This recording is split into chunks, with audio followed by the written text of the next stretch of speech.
Facebook করছেন? Very good morning. Bismillahirrahmanirrahim.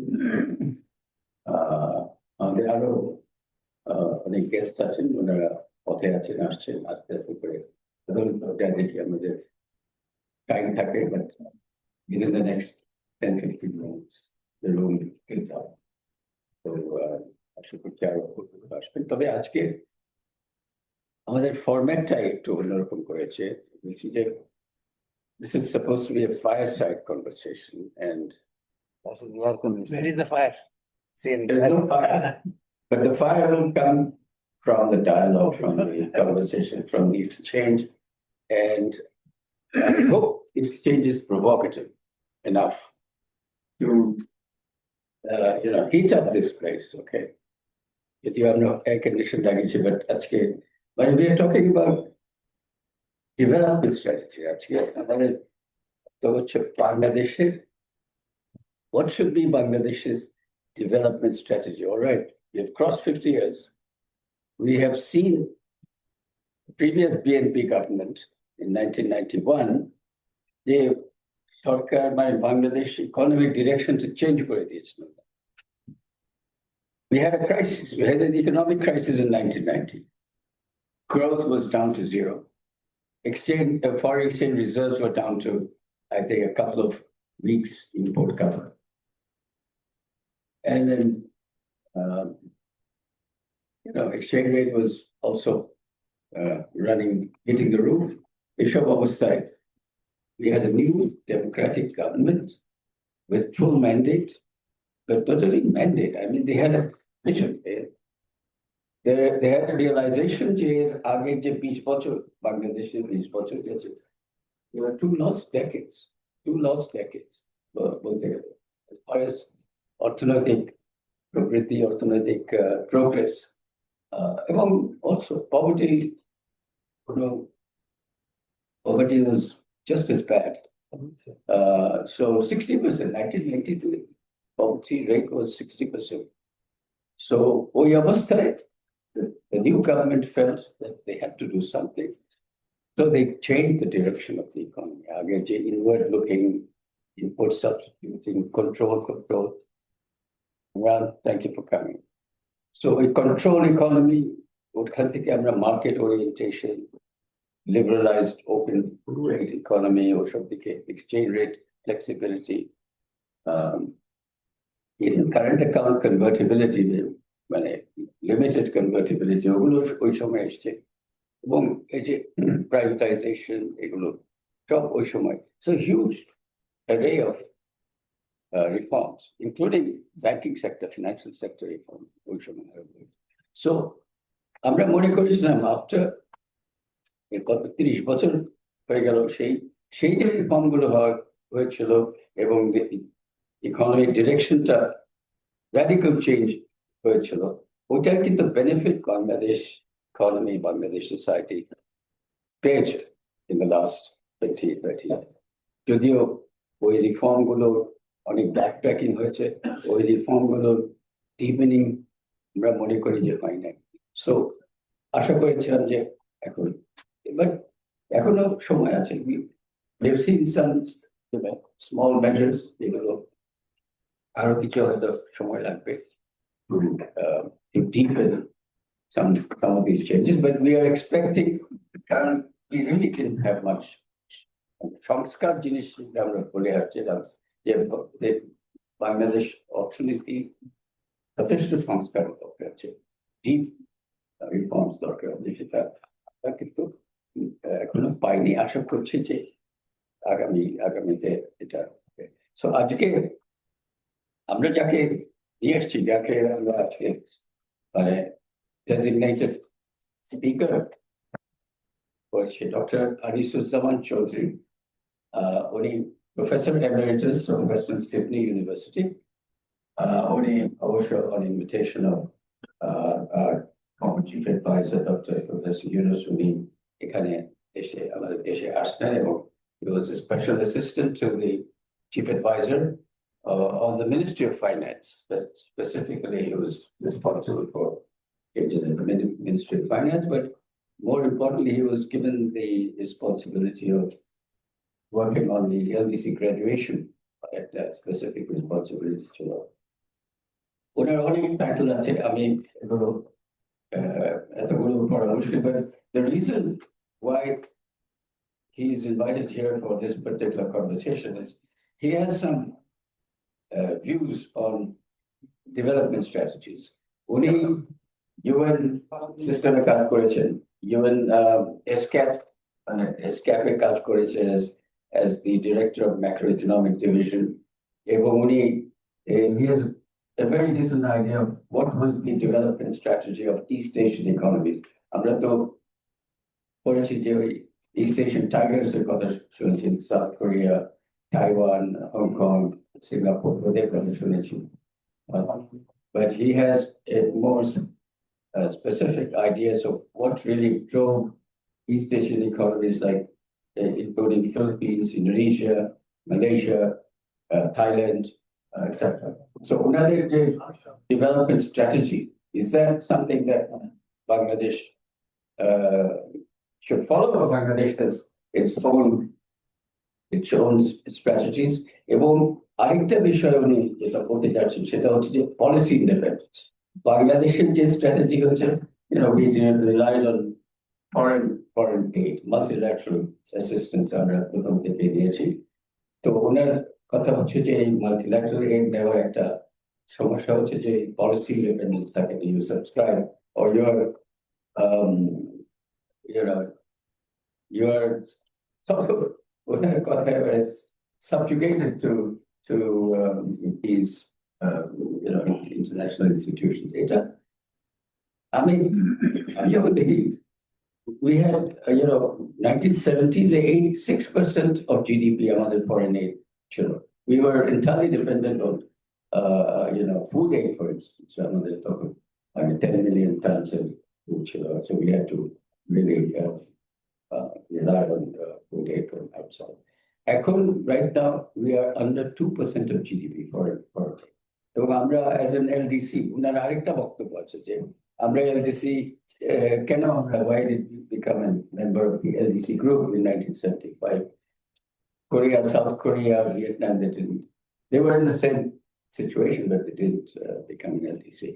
So ওইটাও that sort of led to the lack of self-reliance, মানে আমরা নির্ভরশীলতা বেড়ে গেছে। এই একটা বিষয় উনি বলবেন, কতগুলো স্ট্যান্ড আছে। সো এগুলো নিয়ে এগুলি প্রভোকেটিভ উনি যা বলে আসছেন, উনি অনেক ইন্টারভিউ দিয়েছেন।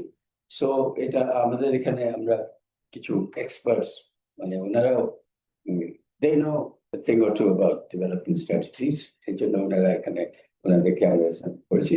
So there will be I hope there is a heated exchange আপনার বক্তব্য এবং আমাদের যা চিন্তাধারা আছে, যারা আমাদের এক্সপিরিয়েন্স আছে, সেখান থেকে আমরা আমাদের ফরেন এড রিলায়েন্স এখন ডাউন টু less than 2%, এবং এ পর্যন্ত যত এক্সটার্নাল ডেট আছে, এটার public debt, 90% of public debt is all concessional so far, এবং the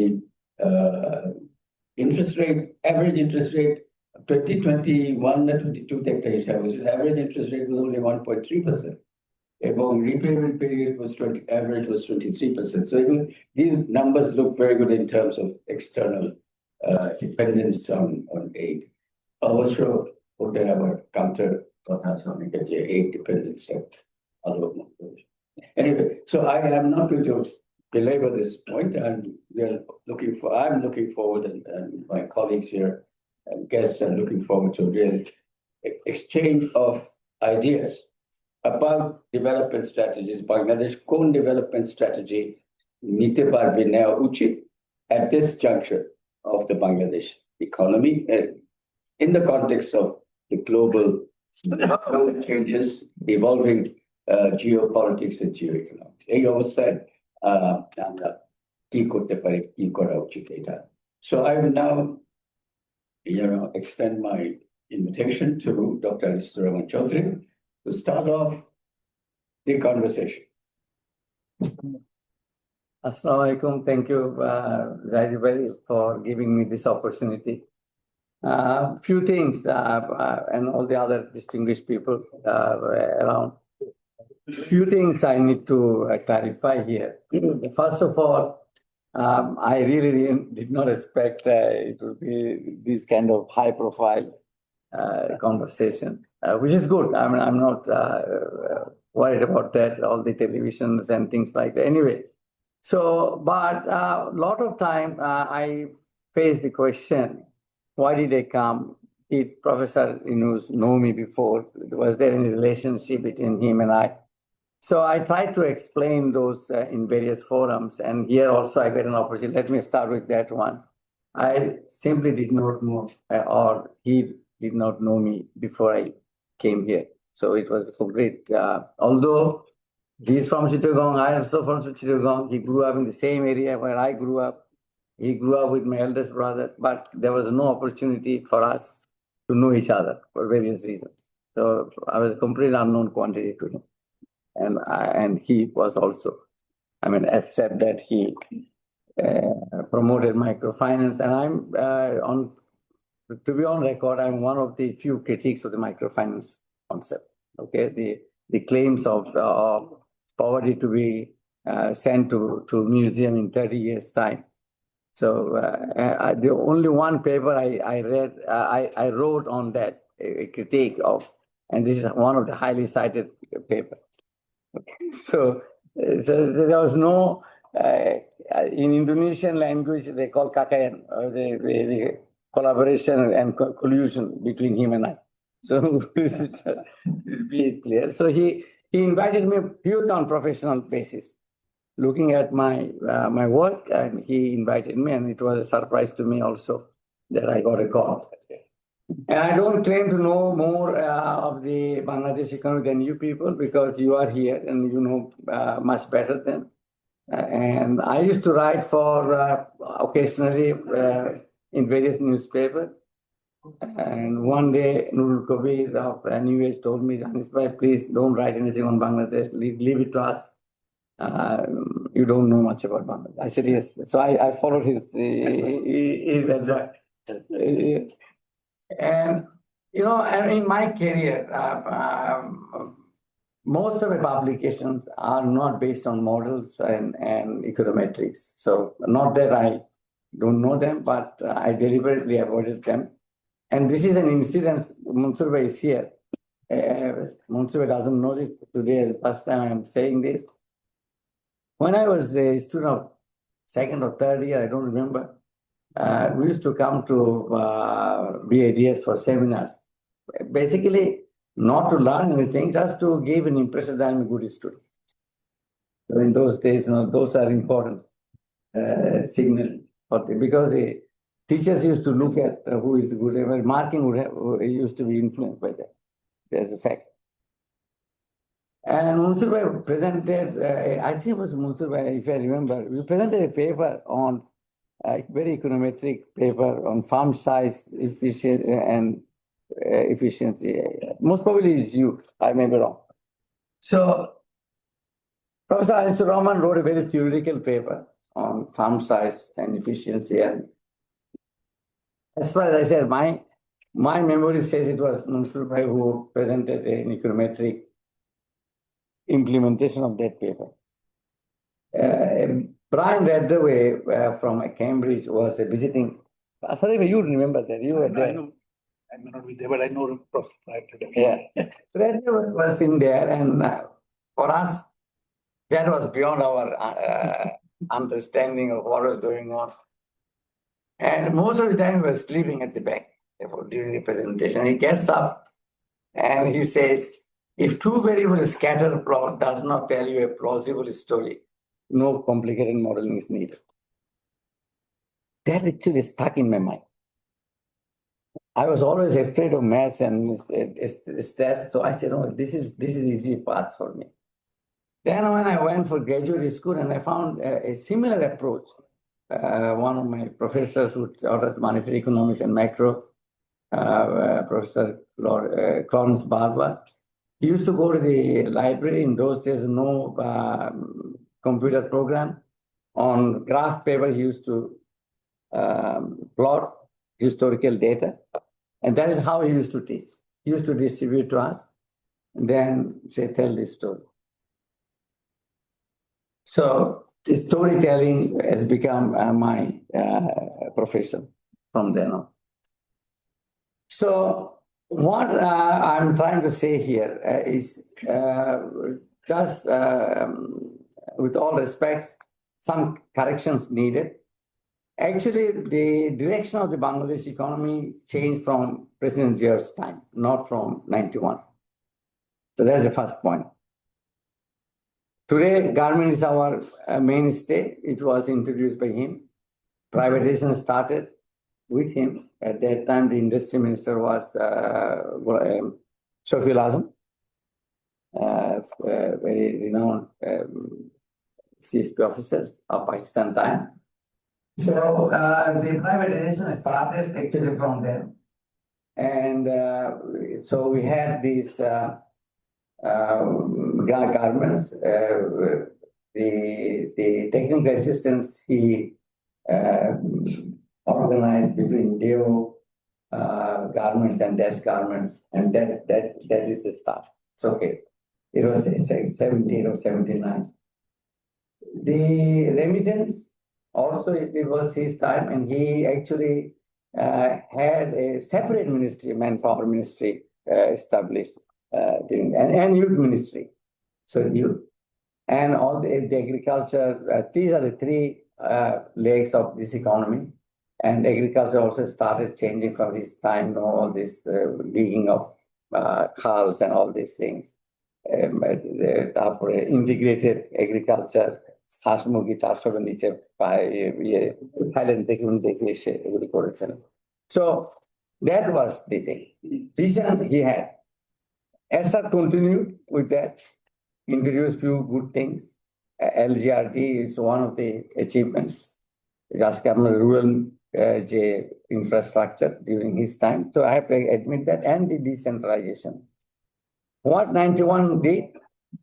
Completely reversing the decentralization. আজকে ঢাকা শহরে আমরা থাকতে পারছি না. So it was not any visionary government in 91. Politicization of the institution started from 91. What is Saib is here? He presented a paper. So actually, the growth and all these things were just a stroke of luck during that time. The 90s was a very good period for the global economy. So it was a stroke of luck, I would say. So let's have those clear in our mind. So was it just luck, or I don't see any clear policy other than the politicization of institutions. And Mr. Waris presented a paper on that on the other day. There are three important things. On the tax side, there was the VAT.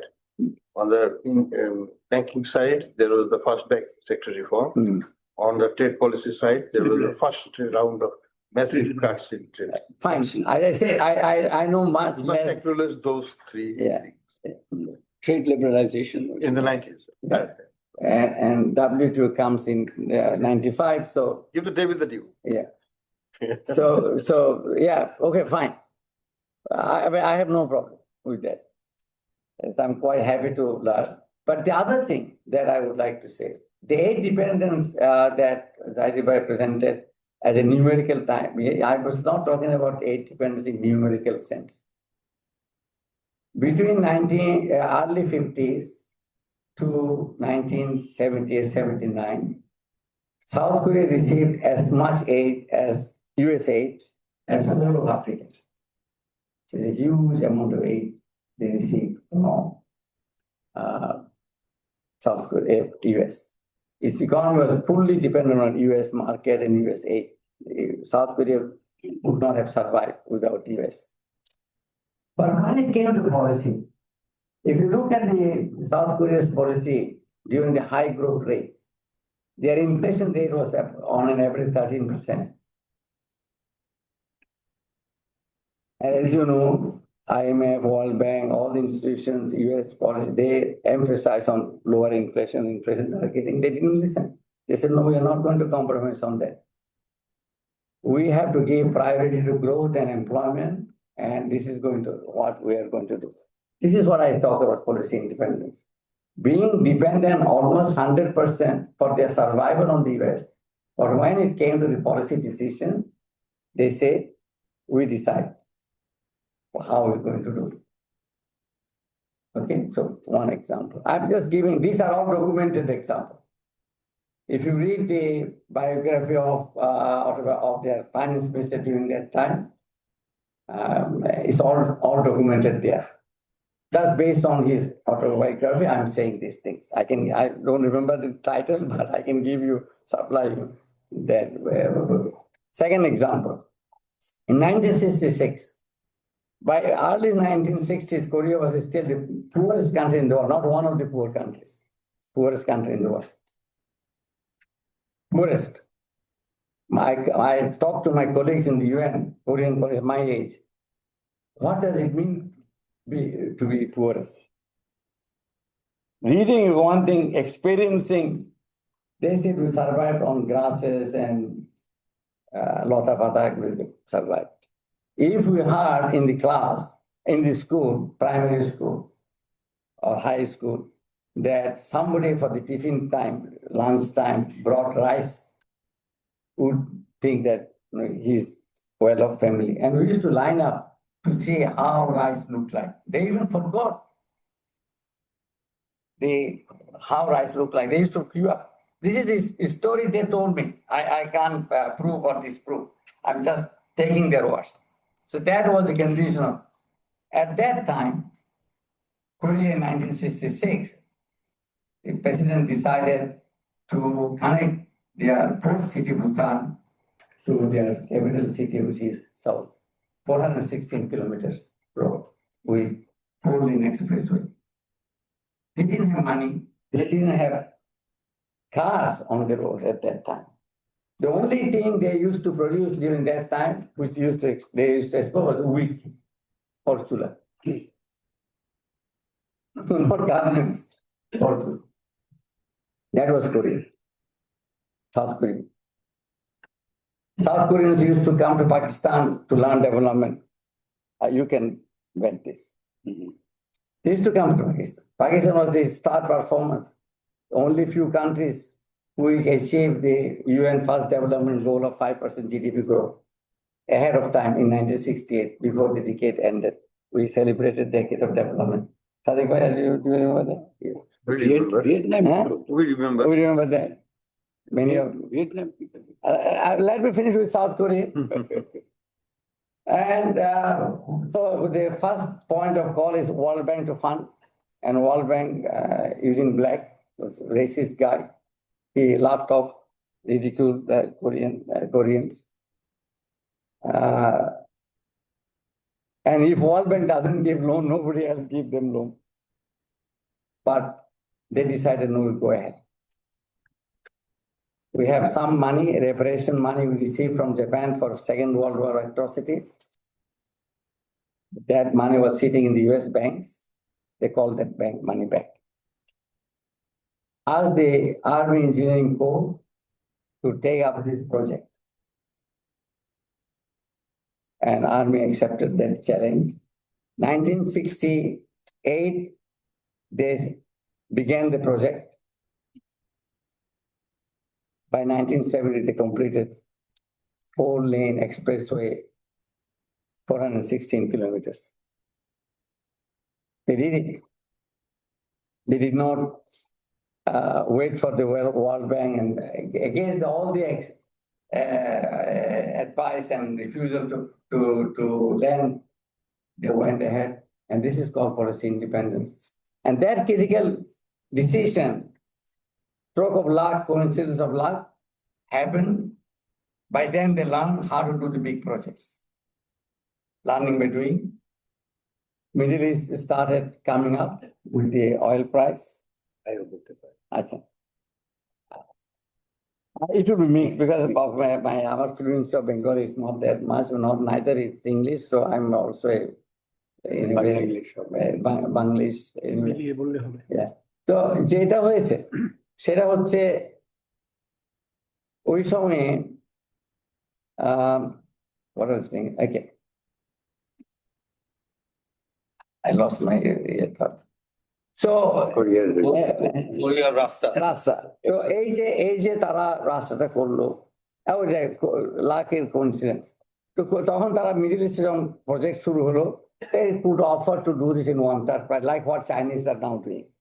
So and Korea by until I don't know the recent figure until 2012 2013 Korea was the largest infrastructure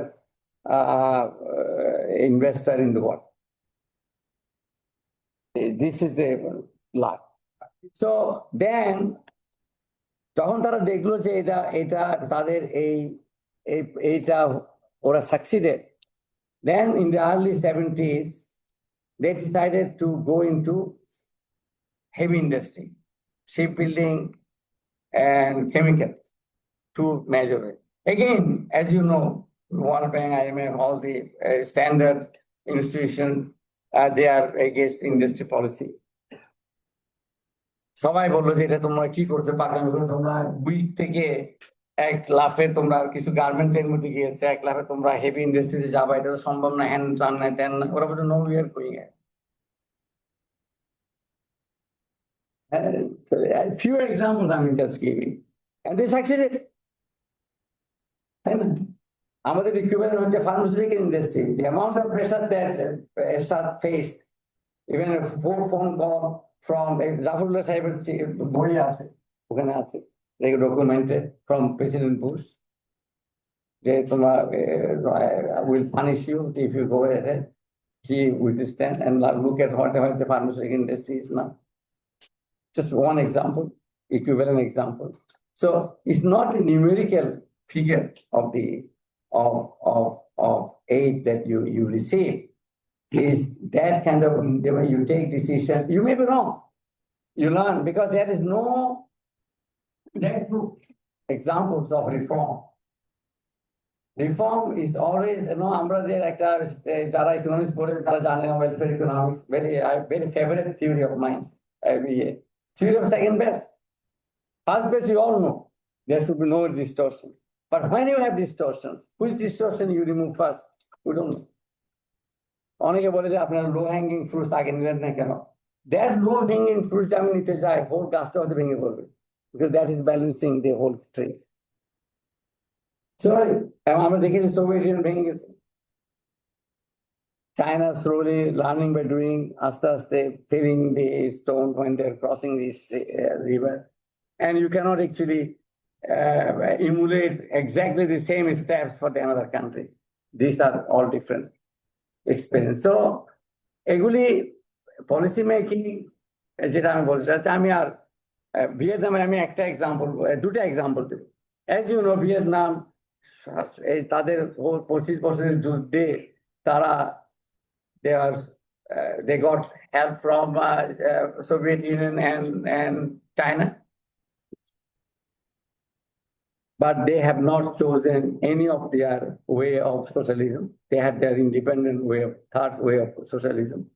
তারা তো Soviet ব্লকে চলে যেতে পারতো তারা Chinese ব্লকে চলে যেতে পারতো চাইনি তো ডিপেন্ডেন্স নিউমেরিক্যাল ডিপেন্ডেন্স আর সাইকোলজিক্যাল ডিপেন্ডেন্সের মধ্যে ডিফারেন্স আছে আমরা সাইকোলজিক্যালি ডিপেন্ডেন্ট হয়ে গেছি এটা হচ্ছে আমার ডিফারেন্স আমি একটা এক্সাম্পল বলবো আপনার সিনেমা থেকে আমরা সবাই মনে হয় দেখেছি হীরক রাজার দেশে একজন বিপ্লবী শেষ পর্যন্ত তার বিপ্লবটা কিভাবে সাকসেস করতে করে এটা জাদু মন্ত্র দিয়ে নট থ্রু বিপ্লবী সাকসেস হয় জাদু মন্ত্র দিয়ে এক্সটার্নাল একটা ফোর্স দিয়ে আমি নাম বলবো না একজন আমাদের বাংলাদেশের মানে খ্যাতিমান অর্থনীতিবিদ উনি আমাকে একটা বই লিখতে পাঠিয়েছেন ওনার রিভিউ করার জন্য সব ভালো এখন বিড়ালের গলায় ঘন্টা বাঁধবে কে রিফর্মটা শেষে উনি বলেন এটার জন্য আমাদের ডোনার এবং এক্সটার্নাল প্রেশার লাগবে তা আমি এটা রিভিউ করলাম এটা তো হিরো যারা দেশের মতো হয়ে গেল আমি পাবলিশ করিনি কারণ উনি অফেন্ডেড ফিল করে আমি লিখে ওনাকে পাঠিয়ে দিয়েছি উনি আর কিছু বলেননি এই যে সাইকোলজিক্যাল ডিপেন্ডেন্স যে আমার এটা কেউ বাইরে দিয়ে করে দিবে আমার জন্য, আমি সবই বুঝি, I know what the right policies are, but আমি নিতে পারি না। আমাকে বাইরের লোকরা এসে বলেছে IMF কন্ডিশন দিয়ে এটা চেঞ্জ করাইতে হবে। এই যে ট্যাক্স রিফর্মের কথা বলেন, ভ্যাটের কথা বলেন, this are all known policies, known strategies. আমি কেন নিতে পারলাম না? আমাকে কেন বাইরে থেকে চাপ দিতে হবে? এবং চাপ দিলে সব যে আমাদের স্বার্থে দিবে তা না। So ভিয়েতনামের একটা এক্সাম্পল দিয়ে আমি শেষ করছি, এটার একটা এক্সাম্পল দিলাম। They even went into war with China on the issue of Cambodia in 4 years time. 79, 70, আমরা বলতেছি আমাদের ভারত স্বাধীন করেছে, আমাদের সারা জীবন আমরা স্বামী স্ত্রীর মধ্যে থাকতে হবে। It's a psychological dependence. You can see the contrast. Then Vietnam, mid-90s world bank তো আগে বন্ধ হয়ে গেছিল সব, বিপ্লব করাতে। World bank started coming in the early 90s। এটা এগেন ওদের ট্রেড এন্ড ইনভেস্টমেন্ট মিনিস্টারের autobiography থেকে বলছি আমি। I am not a Vietnamese, I was not there, but reading his autobiography, সেখানে উনি বলছেন যে 1995 or 96, I don't know the year, World Bank came with money that will give you money for the reform. They refused. The next year, they came with a larger amount, bigger amount. They said they refused. Third year, when they came with even more money, they said you can't buy reforms with money. We will do our reform. We have to do reform and leave it to us how we do. And Zelle, when he became the president of the World Bank, the first country he visited was Vietnam. Why? Vietnam ওই self respect create করেছে বলে, এবং ওইখানে author লিখেছে world bank needs Vietnam মোর দেন Vietnam needs world bank. আর LDC কথাটা তো জাহিদ ভাই বলছেন, ইন হাইন্ডসাইট আমি বলছি আমরা, I was part of UN and I dealt with all these LDC. It is one of my portfolio. So what did I see? এটা তো intention good ছিল তখন করা, এবং আমাদের থার্ড ওয়ার্ল্ড মুভমেন্ট তখন ভেরি স্ট্রং। আমরাই ডিমান্ড করেছি এটা, থার্ড ওয়ার্ল্ড আন্দোলনের মধ্যে দিয়ে part of the new economic order আমরা তখন ডিমান্ড করেছি। So UN created that against all the ডোনাররা, ডেভেলপ কান্ট্রিরা এই ফেসিলিটিস গুলো এমনি দেন, আমরা অনেক দাবি করে। USA, by the way, USA আমরা LDC হিসেবে কোনো সুযোগ পাই না, কারণ US was always against it. US has got its own facilities, not linked with that. তো UN এর ডিসিশন তো আপনারা জানেন, not binding, except Security Council decision. These are all moral obligations. So যেটা বলছিলাম, Zambia and Zimbabwe, almost identical countries, landlocked, পাশাপাশি neighbour, আপনার আবহাওয়া থেকে আরম্ভ করে ল্যাঙ্গুয়েজ মোটামুটি সেম। আমি similar country. Zambia was one of the first countries in 71 joined. Zimbabwe was Rhodesia at that time, a colony, and did not join. And Zimbabwe was quite rich at that time. In 2006, Zimbabwean economy was really in bad shape.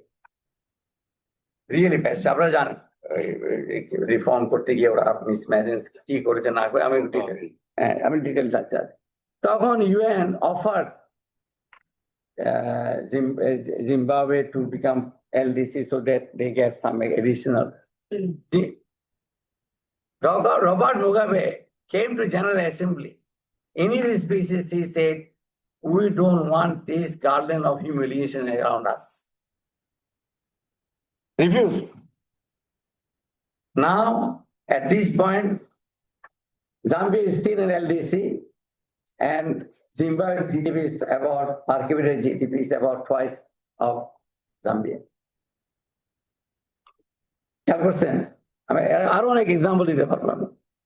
Vietnam Zahid ভাই বললেন That time their GDP per capita was only less than 100. At 100, আমাদের 230 US dollar. Now, আমি আরেকটা যাচ্ছি না, আমি আরেকটা country আমি খুব কুইকলি শেষ করবো। Then you look at two other countries, vis-a-vis Bangladesh. সেখানে আমি যেটা বলেছি, আমার ডিসকাশনটা due টলস্টয়ের anarchic principle that all happy families look alike. যে সমস্ত যারা সাকসেস করেছে তাদের নেসেসারি কন্ডিশন গুলি মোর লেস সেম। আপনার স্কিল ম্যান পাওয়ার হবে, এডুকেশন করতে হবে, ট্রেড পলিসি আপনার প্রপার হতে হবে, এগুলি সব ঠিক। But the is unhappy family is unhappy in its own way. এক একটা কান্ট্রির জন্য এক একটা খারাপ জিনিস is enough to derail your situation. এখানে এদের ক্ষেত্রে আমি বলছি policy independence was critical. Take the example of Philippines and Indonesia. Philippines in the early 1950s was ahead of even South Korea. South Korea was the poorest country. Philippines was the best country in the 50s in East Asia, besides Japan. The early days of Marcos. No, Marcos didn't come to the picture. 50s. Highly industrialized country. Philippines is now below Indonesia. In Gunnar Mitter's book, he referred to Indonesia, Thailand, no hope. He said, disease infected countries, basically malaria, he was referring to. Gunnar Mitter, a highly respected, eventually got Nobel Prize, 3-volume Asian drama. There he did not see any hope for, rather he had some hope for South Asia. Because we had our skilled manpower. India had more engineers than all of the developing countries. With all the IITs and things like the investment in education we are talking about. And Pakistan was doing that well, beating all other countries. Everybody is coming to Pakistan to learn how the development has to be done. And now, the other day when I was advisor, in one meeting, Honorable Excellency's ambassador of Korea comes and tells us what Bangladesh needs to do. He was fingering, you should do this, and everybody was listening and everyone asking, what can we do? What can we do? I said, how, the table turned around. You guys used to come, on his face I said, you guys used to come to us to learn. Now you're telling us what needs to be done, and we are all asking you, please tell us what needs to be done. You see the turn around in our face. For Indonesia and Korea and Thailand and Philippines, 3 countries. Thailand and Indonesia are totally corrupt countries. I'm not condoning corruption, but corruption is one of the ways of preventing capital accumulation. It happened all over the world. Even the colonial powers took money from us. It is a corruption. It's the greatest plunder. Now our people are taking money out. And they took the money out. It's the same thing, different actors. But they invest in their countries. They had a stake in that country. They believe in that country, that our country has a future. Suharto built, and the Thai king built their own system. Mahathir did not go overseas for operation of his heart operation. He said, I may die, but let me fix they create that facility here. This we all know. That gave the confidence to the people. What happened in my country? President Sheikh Mujib, at that time Prime Minister, I think it was Prime Minister at that time. He had appendicitis, very simple. operation. He did not trust PG. He went to London. Give the signal. These signals are very important for development. I'm not denying that we should not have good trade policy, trade strategy, there should not be anti-trade bias. Our tax system is a complete nonsense. There is no sense in our tax system. We have no system actually. The way the budget is done, I have seen internal mechanism, just increase this, increase that. There's no modeling, no nothing. Why? I asked the NBS chairman, why are you reducing the tax on ice cream? You should be increasing because that is health. He said, no, kids like it and the parents will be happy. So, but this is how we do the budget. I was horrified. And I raised this and eventually I could convince the interim government to have a tax reform committee under the chairmanship of Zaidi.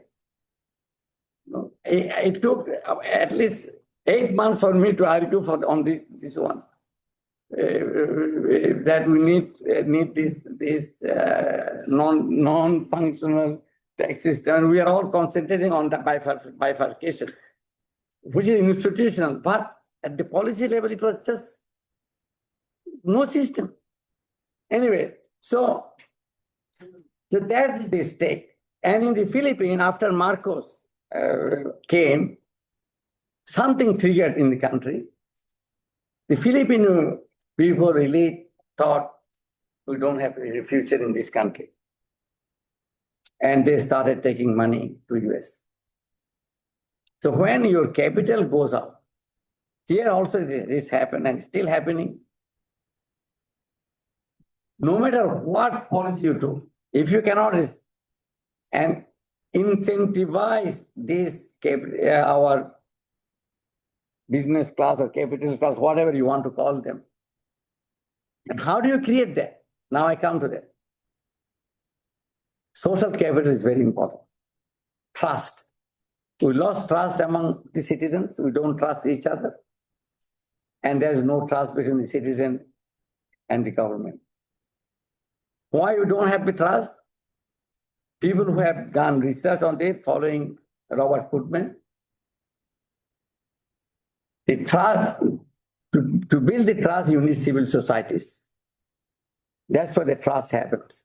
If civil societies are divided along any line, it could be religious, in most cases like in Rwanda and all those places, in the Gujarat of India.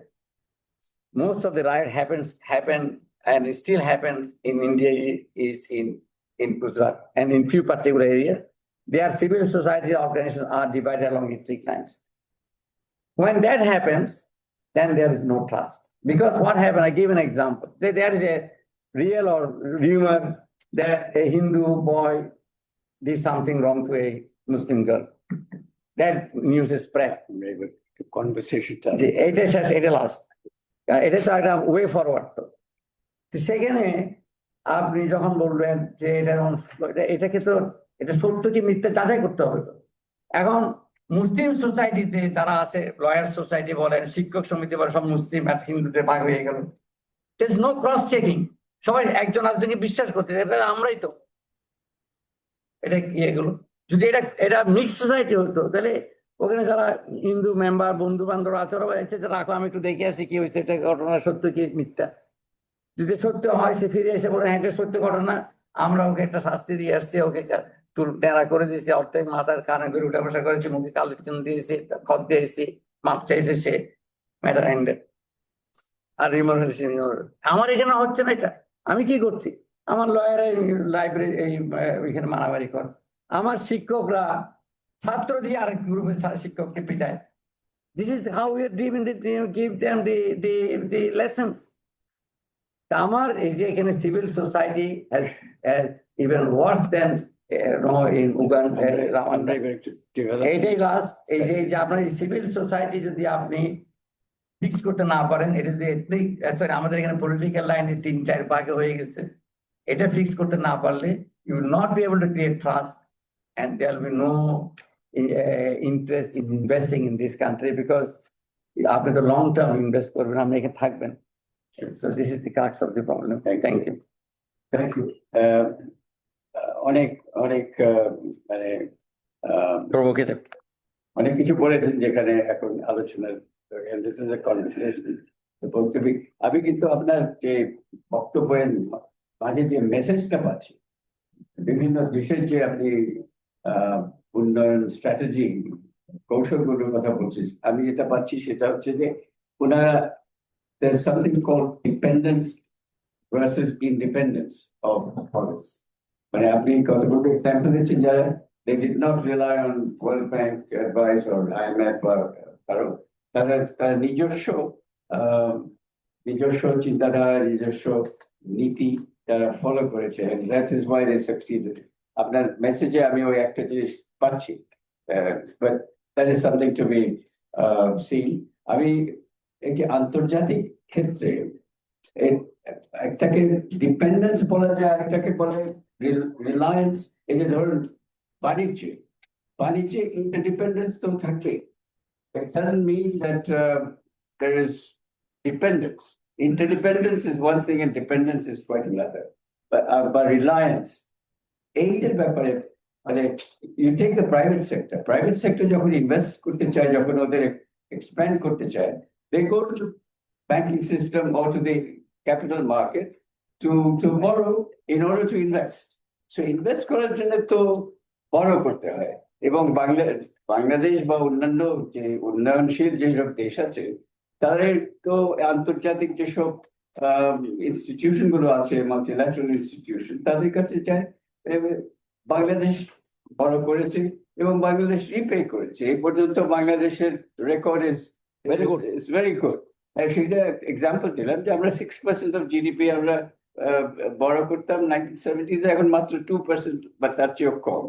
So that is one sign যে আমরা external বড়োইং যেগুলি multilateral institution থেকে করেছি এবং LDC হিসেবেও করেছি, সেটা আমরা কিন্তু কাজে লাগিয়েছি বলে ডিপেন্ডেন্সটা এখন অনেক কমে গেছে। But anyway that is the question. আমি লেট মি ক্লিয়ার দিস, আমি এটা আগেও বলেছি, I am not against borrowing. Without borrowing no business can expand. No business can expand. আপনার যে বিজনেস যখন এক্সপ্যান্ড করে, আপনি প্রথম বিজনেস শুরু করে নিজের টাকা দিয়ে বন্ধু বান্ধবের থেকে ধার নেন, there is a limit up to which you can do it. I'm not against, this is what I'm saying, I'm trying to clear some idea. I'm not against borrowing. Problem of borrowing comes when it is not used properly. এটা আমি example দিলাম, আমি বড় করবো bank থেকে, আমি ওয়ার্কারদের বেতন দেওয়ার জন্য, you should not be borrowing for that. That is what I'm also saying, it's not the numerical borrowing that is the problem dependent, it's a psychological dependence. যে আমি যে এক্সাম্পল দিয়েছি আপনাকে দিচ্ছি, আমি এখানে যখন আসলাম আমি হরিফাইড, আমার ডিপিপি প্রজেক্ট এটা পর্যন্ত আমরা ওদেরকে দিয়ে লেখাই। আমি যখন লোন নিতে যাচ্ছি, আমি লোনটা কিভাবে হ্যাপেন করে, আমি আপনাদেরকে প্লিজ আমি একদম ইন্টারনাল নিউজ বলছি। ERD secretary, for example, not this personal anything, it has been happening throughout. আমি as a retired ERD secretary, happen to be my relation now through marriages of children. আমি ওনাকে একদিন জিজ্ঞেস করেছি, উনি বলছে গিয়েস আপনি তো ঠিকই বলছেন, আমার মাথায় যেটা আসেনি আগে the same practice, কারণ আমার ERD ছিল আগে এক্সটার্নাল রিসোর্স ডিভিশন। সঙ্গত কারণে আমার তখন টাকা ছিল না, ওদেরকে একটা কোথায় পাওয়া যাবে ওরা সার্চ করতো, এবং সঙ্গতের কারণে আমাদের এখন দরকার নেই, একটা নাম হয়েছে ইকোনমিক রিলেশনস ডিভিশন। আপনি একটা ইকোনমিক রিলেশন করেছেন কারোর সাথে, একটা FTA করেছেন, কোন ট্রেড ব্লকে ঢুকতে পারছেন, তারপরে কাজটা কি ছিল, ইকোনমিক ডিপ্লোমেসি করার দরকার ছিল না। আপনি ফরেন মিনিস্ট্রির সাথে কন্টিনিউয়াস মারামারি করতেছেন। আমরা UN থেকে, UN এর ইন্টারলোকেটর হচ্ছে মিনিস্ট্রি অফ ফরেন অ্যাফেয়ার্স, এটা যে স্ট্যান্ডার্ড রুল। বাংলাদেশ বলছে না এটা করতে হবে থ্রু ERD। প্রায় আমাদের ডকুমেন্ট হারিয়ে যাচ্ছে, বিকজ আমরা তো আমাদের যারা নিচের দিকের অফিসাররা ওরা তো ফলো করতেছে, এনিওয়ে যেটা আসছে এটা এটা ক্লিয়ার করতে হবে যখন ফার্স্ট ক্লিয়ার করতে কারণ প্রশ্ন না এটা এগুলো নয় আপনি যখন উনি বিদেশে যাবেন এটা হয়তো একটা এক্সাম্পল দিই এডিবি মিটিং এ যাবেন উনি এডিবি হচ্ছে জায়গা তো জায়গা আসছে জায়গার সাথে আপনাদের অনেক পর্যায়ে আপনি জায়গা করতেও একটু আলোচনা করে আসবেন তুমি জায়গায় যাবেন তুমি একটা চিঠি পাঠাবেন সবার কাছে মিনিস্ট্রিতে আমি জায়গায় যাবো ওদিকে আপনাদের কোনো প্রজেক্ট চিন্তা আছে কিনা সবাই একটা উইশ লিস্ট পাঠায় আমি অনেকটা ধরছি আপনি এটা যে লিস্টে দিচ্ছেন did you do any feasibility study না তো দেখে আমার মনে হয়েছে উনি চারটেন দিয়ে দিলাম উনি গিয়ে এটা আলোচনা করেন 10টার মধ্যে 4টা ওদের স্ট্র্যাটেজির সাথে মিললো 4টে নিল উনি ওখান থেকে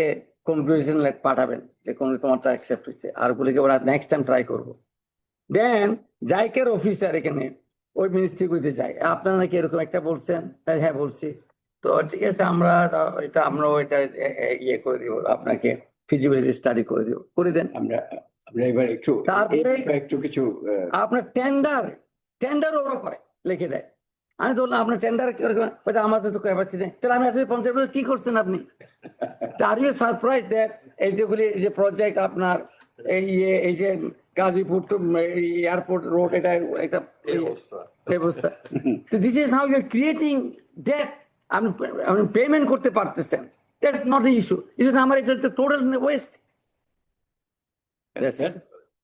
আমি স্যার যেহেতু ইয়েতে ছিলেন আমার মনে হয় কিছু প্রশ্ন ওনাকে করা যেতে পারে অবশ্যই Open up, precisely open up.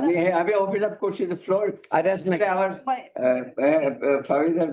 Please go head আমি কিন্তু ওই প্রফেসর ওয়াসিম করিমের ওনাকে একটু কামরান ভাই আমাদের আমি অ্যাকচুয়ালি এটা ফলো করতে পারি but I want to move around আমি প্রথমে প্রফেসর ওয়াসিম করিমকে আমি এটা ফ্লোরটা দিতে চাই কারণ he is suppose to be provocative সেই জন্য আমি দিচ্ছি everybody I will give everybody the floor বিশেষ করে আমাদের প্যানেলিস্টদের জন্য Can you hear? Okay. I'm not sure if the microphone is working, but can you?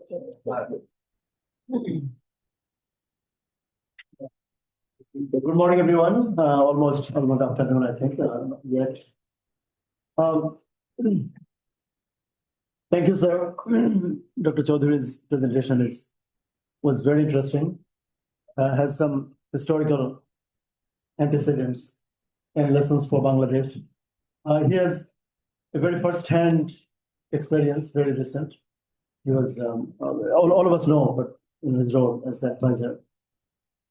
So I think I thank Dr. Zaid Sattar for inviting me and giving me this opportunity. This is a nerve-wracking moment because everyone in this across the table is so well informed, so concerned, and I can only share your concerns and nervousness. Sir said that I could be provocative. My listing, I was taking some notes. I won't be reviewing Sir's speech, not necessary. That was self-explanatory. What I want to share is some things that you will see whenever you look at any newspaper. The two, I think, over the last few months, I've come to a summary that two main problems of this country is number one is sovereign debt. So that part of that sovereign debt is, of course, US dollar denominated, on which I rather agree with Dr. Sattar more that the average interest rate, the average cost of borrowing, even without taking into account the grace periods, is not more than 2.5, 2.3. So from a pure accounting point of view, it is cheaper than the domestic borrowing, on which we have seen interest rates as bond yields as high as 12.92, although it's come down a little bit now. And with the policy rate reduction last couple of days ago, it will probably come down a little bit further.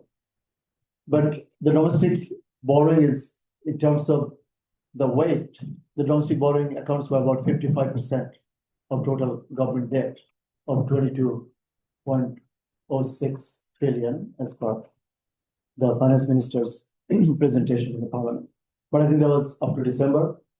So on an average year for the last 3-4 years, the country had been borrowing an average of 3 trillion taka every year.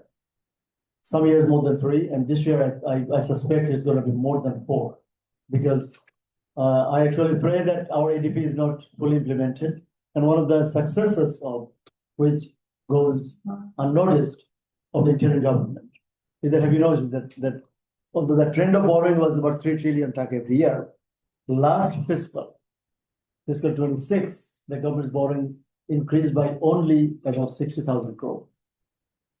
Unprecedented for last almost 5, 6, 7 years. Why? I'm not sure whether we give the government a credit for that. The ADP success and the ADP implementation was less than 50%. And the ADP size was also very small, about 2 trillion. So they saved a lot on that. But I haven't seen much hue and cry around the country. That why the ADP, why we don't embark on many other projects, a few more projects. Of course, the stoppage, the haltage of the Kolhapur extension of the elevated expressway was noticeable. The problem is this: the average cost of borrowing, assuming a 10% rate of domestic, which is very conservative, and a 0% on overseas. I take 0. You still have more than 6.5 because the ratio is not half and half. So for the sake of simplicity, sir, even if we assume half and half, 50% domestic, 50% overseas, and a 10 and 0 rates, these are extremely conservative rates, impossible. You can assume 2 and 12. So a weighted average interest cost of borrowing of 5%, and there is no tax saving here because government doesn't pay tax. So please don't confuse borrowing for a private enterprise with borrowing for a government, because government's borrowing tends to be more costly because the government doesn't save on tax deduction. For a company that pays 40% tax or 45% in case of, say, BAT or other narcotics or telecom companies paying 40%, for them borrowing at 10% is effectively 6% because they save on interest deduction. But government cannot save on interest deduction. Government is not a taxpayer. A lot of people tend to ignore it. They think that debt is always cheaper because in finance classes, our teachers have taught us that debt is always cheaper. So anyway, with this 5% rate, what I see in 10 years, and it's not just my prediction, Bonibart, TBS, Daily Star, many newspapers have said, even more aggressive. On one count, the country's debt in 3 years is going to be 12 trillion taka more. So about 34 trillion. So if we keep going at this rate, in 10 years, our debt will easily exceed 60 trillion taka. Very easily 60 lakh koti taka hobe amader debt. And 5% of that, which is almost a dream rate. আপনাকে 3 লক্ষ কোটি টাকা সুদ দিতে হবে। এই যে budget যা দেখছেন আপনারা, এর মধ্যে অনেকটাই ক্যামোফ্লেজড। এবারও 1,60,000 কোটি, 7,500 কোটি টাকা প্রভিশন রাখা হয়েছে, কিন্তু গতবার সাদের আমাদের দেওয়া হচ্ছে 1,44,000। It's not going to be 1,60,000 কোটি. It's going to be more like 1,45,000 crore taka. Anyway, so let's not temper with numbers.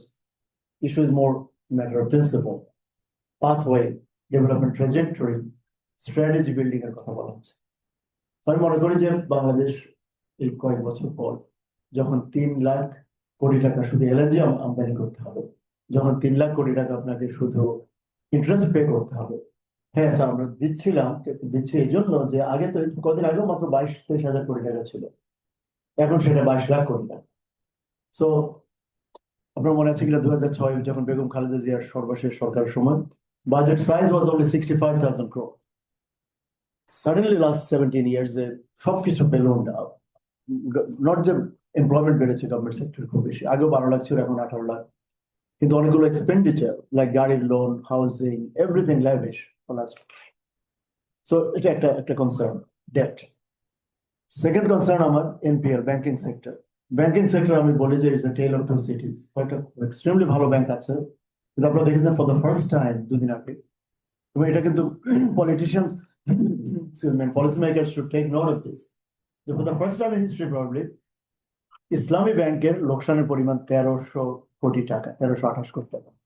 Islami bank লোকসান দেওয়া মানে হচ্ছে your largest bank, city প্রফিটের দিকে হয়তো সিটি ব্যাংকের লার্জেস্ট, কিন্তু in terms of the size of loanable funds প্রায় 1,60,000 কোটি টাকা টোটাল অ্যাসেটস, এর মধ্যে কিছু টক্সিক অ্যাসেট আছে এই ধরনের অবস্থায়। আর বাকি 11-12টা টোটালি ডেসিমেটেড, এগুলোর কোনো রিকভারি রেস্কিউ হয়তো, মানে দেয়ার আর সাম রিকনস্ট্রাকশন মেথডস। আমি হলো হয়তো ওই যে ওনাদের শেয়ার না দিয়ে হয়তো কিছু বন্ড, equity, convertibles, এগুলো দিয়ে আমার মনে হয় যে one of the best ways of saving those banks would be to inject liquidity in exchange for equity. The government আমাদেরকে ownership দাও, but আমি চাই না যে এটা টোটাল গভর্নমেন্ট ওন ব্যাংক হয়ে যায়, বাট এনিওয়ে সেটা প্রশ্ন আমার কাছে এখন করাও হয়নি।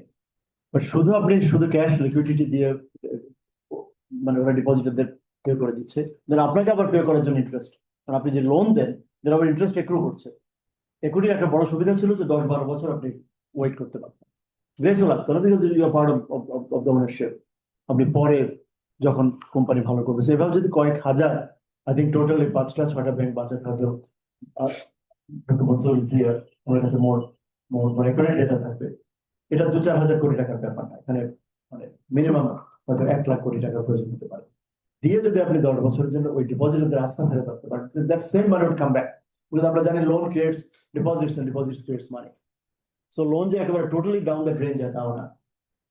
ব্যাংকিং সেক্টরে আমরা আবারও দেখছি যে গভর্নেন্স, 11.5টা ব্যাংকের ব্যাংক বোর্ড আপনারা ওই কয়েক মাসে রিকনস্টিটিউট করেছিলেন, কিন্তু এখনো পাবলিক সেক্টর জনতা বা এখানে এই যে বোর্ডে কারা যাচ্ছে, meritocracy is totally the same.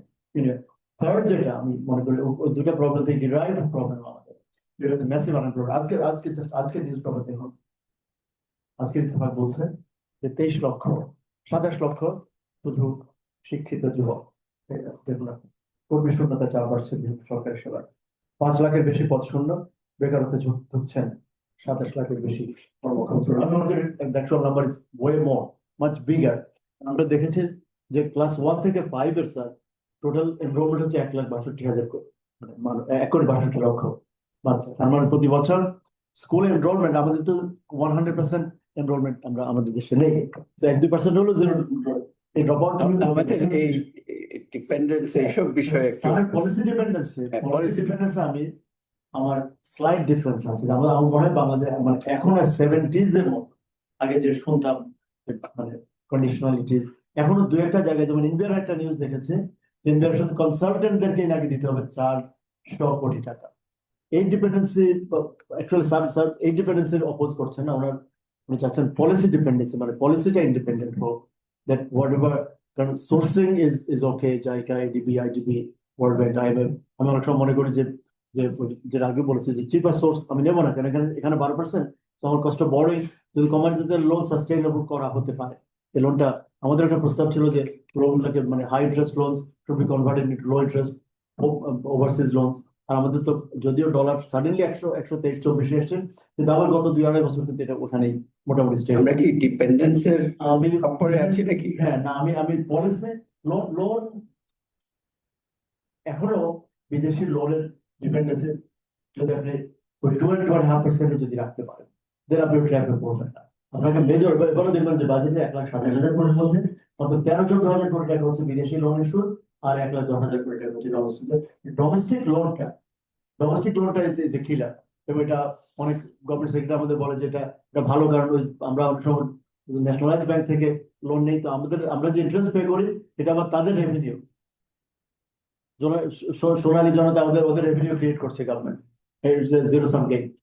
Policy লেভেলে আমি স্যারের মতো অত কনসার্ন না, যদিও মানে স্যার এক্সাম্পল গুলো তো ভেরি ভিভিড ওই সময়, কিন্তু সেম অ্যানালজি বাংলাদেশের ক্ষেত্রে, বাংলাদেশ যেহেতু একটু এখানে কিন্তু portfolio is very well diversified, আমাদের সিঙ্গেল লেন্ডার না, কিন্তু আমাদের ওভারসিজ বোথ ইস্টে আছে ওয়েস্টে আছে, বাট ডেপথে গেলে পলিসি লেভেলে কি হয়, ইআরডি তে কি হয় সেখানে হয়তো কনসার্ন থাকতে পারে। But on the face of it এই মুহূর্তে আমাদের 1 নম্বর প্রবলেম বলবো না যে আমাদের পরে ডিকটেশন এর সাম লেভেলস আছে আমাদেরও প্রজেক্ট প্রিপারেশন যেগুলো 38,000 কোটি টাকা দিয়ে আপনি প্রথম লাইনটা হলো মেট্রো রেল পরের গুলো এখন এস্টিমেশনই চলে গেছে 97,500 কোটি টাকা সেগুলো যদি 6টা হতে গিয়ে বাংলাদেশের আলটিমেটলি মেবি আরো 10 লাখ কোটি টাকা আমরা মানে 100 বিলিয়ন কিন্তু বাকি 5টা শেষ করতেই লেগে যেতে পারে বাজেট ঠিক আছে আমি আপাতত আপনাদের মানে রিয়েলি থ্যাঙ্কফুল ধন্যবাদ ধন্যবাদ ঠিক আছে আরো সময় হবে এবার মিস্টার কামরান রহমানকে দেখি ওনার মানে আমাদের সিকোয়েন্স অনুযায়ী Thank you very much, Dr. Zaid Sattar.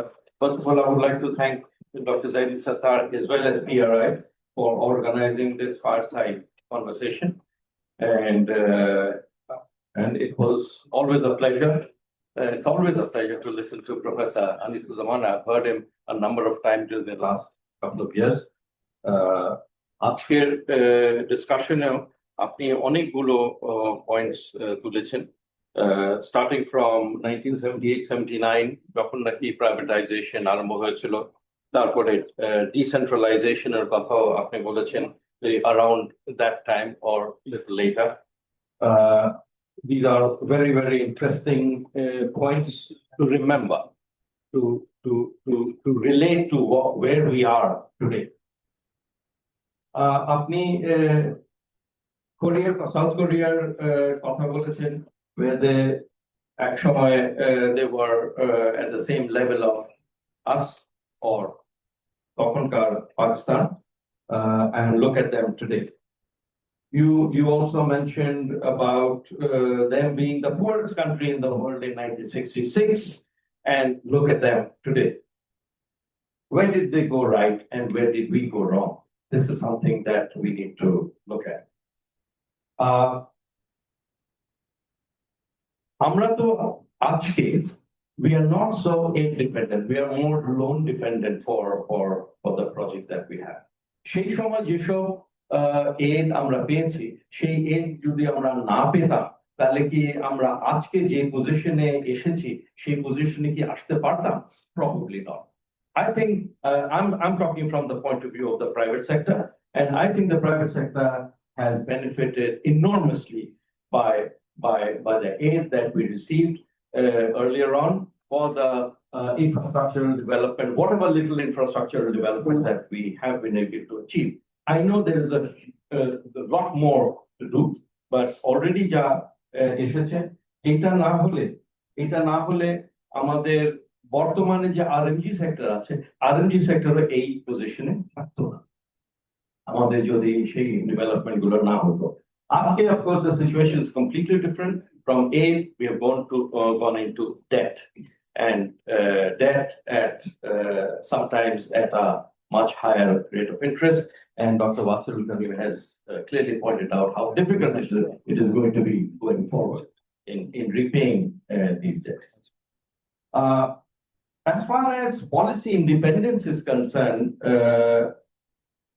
sir, yes, these always came with conditions. There are lots of conditionalities, but conditionalities will teach normally on governance, on corruption, on reforms in taxation, or reforms in the banking sector, or maybe in other areas. So what's wrong with that? Some of these conditionalities were such that we needed to do it, and we still need to do it, which we haven't done as yet. If we look at our taxation system, our tax GDP ratio is below 7%. It is unacceptable. It's one of the lowest in the world today. So what's wrong with the conditions that we need to raise the tax GDP ratio? I would actually like to hear from you about that. Today, I would actually ask you 3 questions in this discussion. Is policy independence best measured by the absence of foreign advice or a country's ability to choose which advice to accept?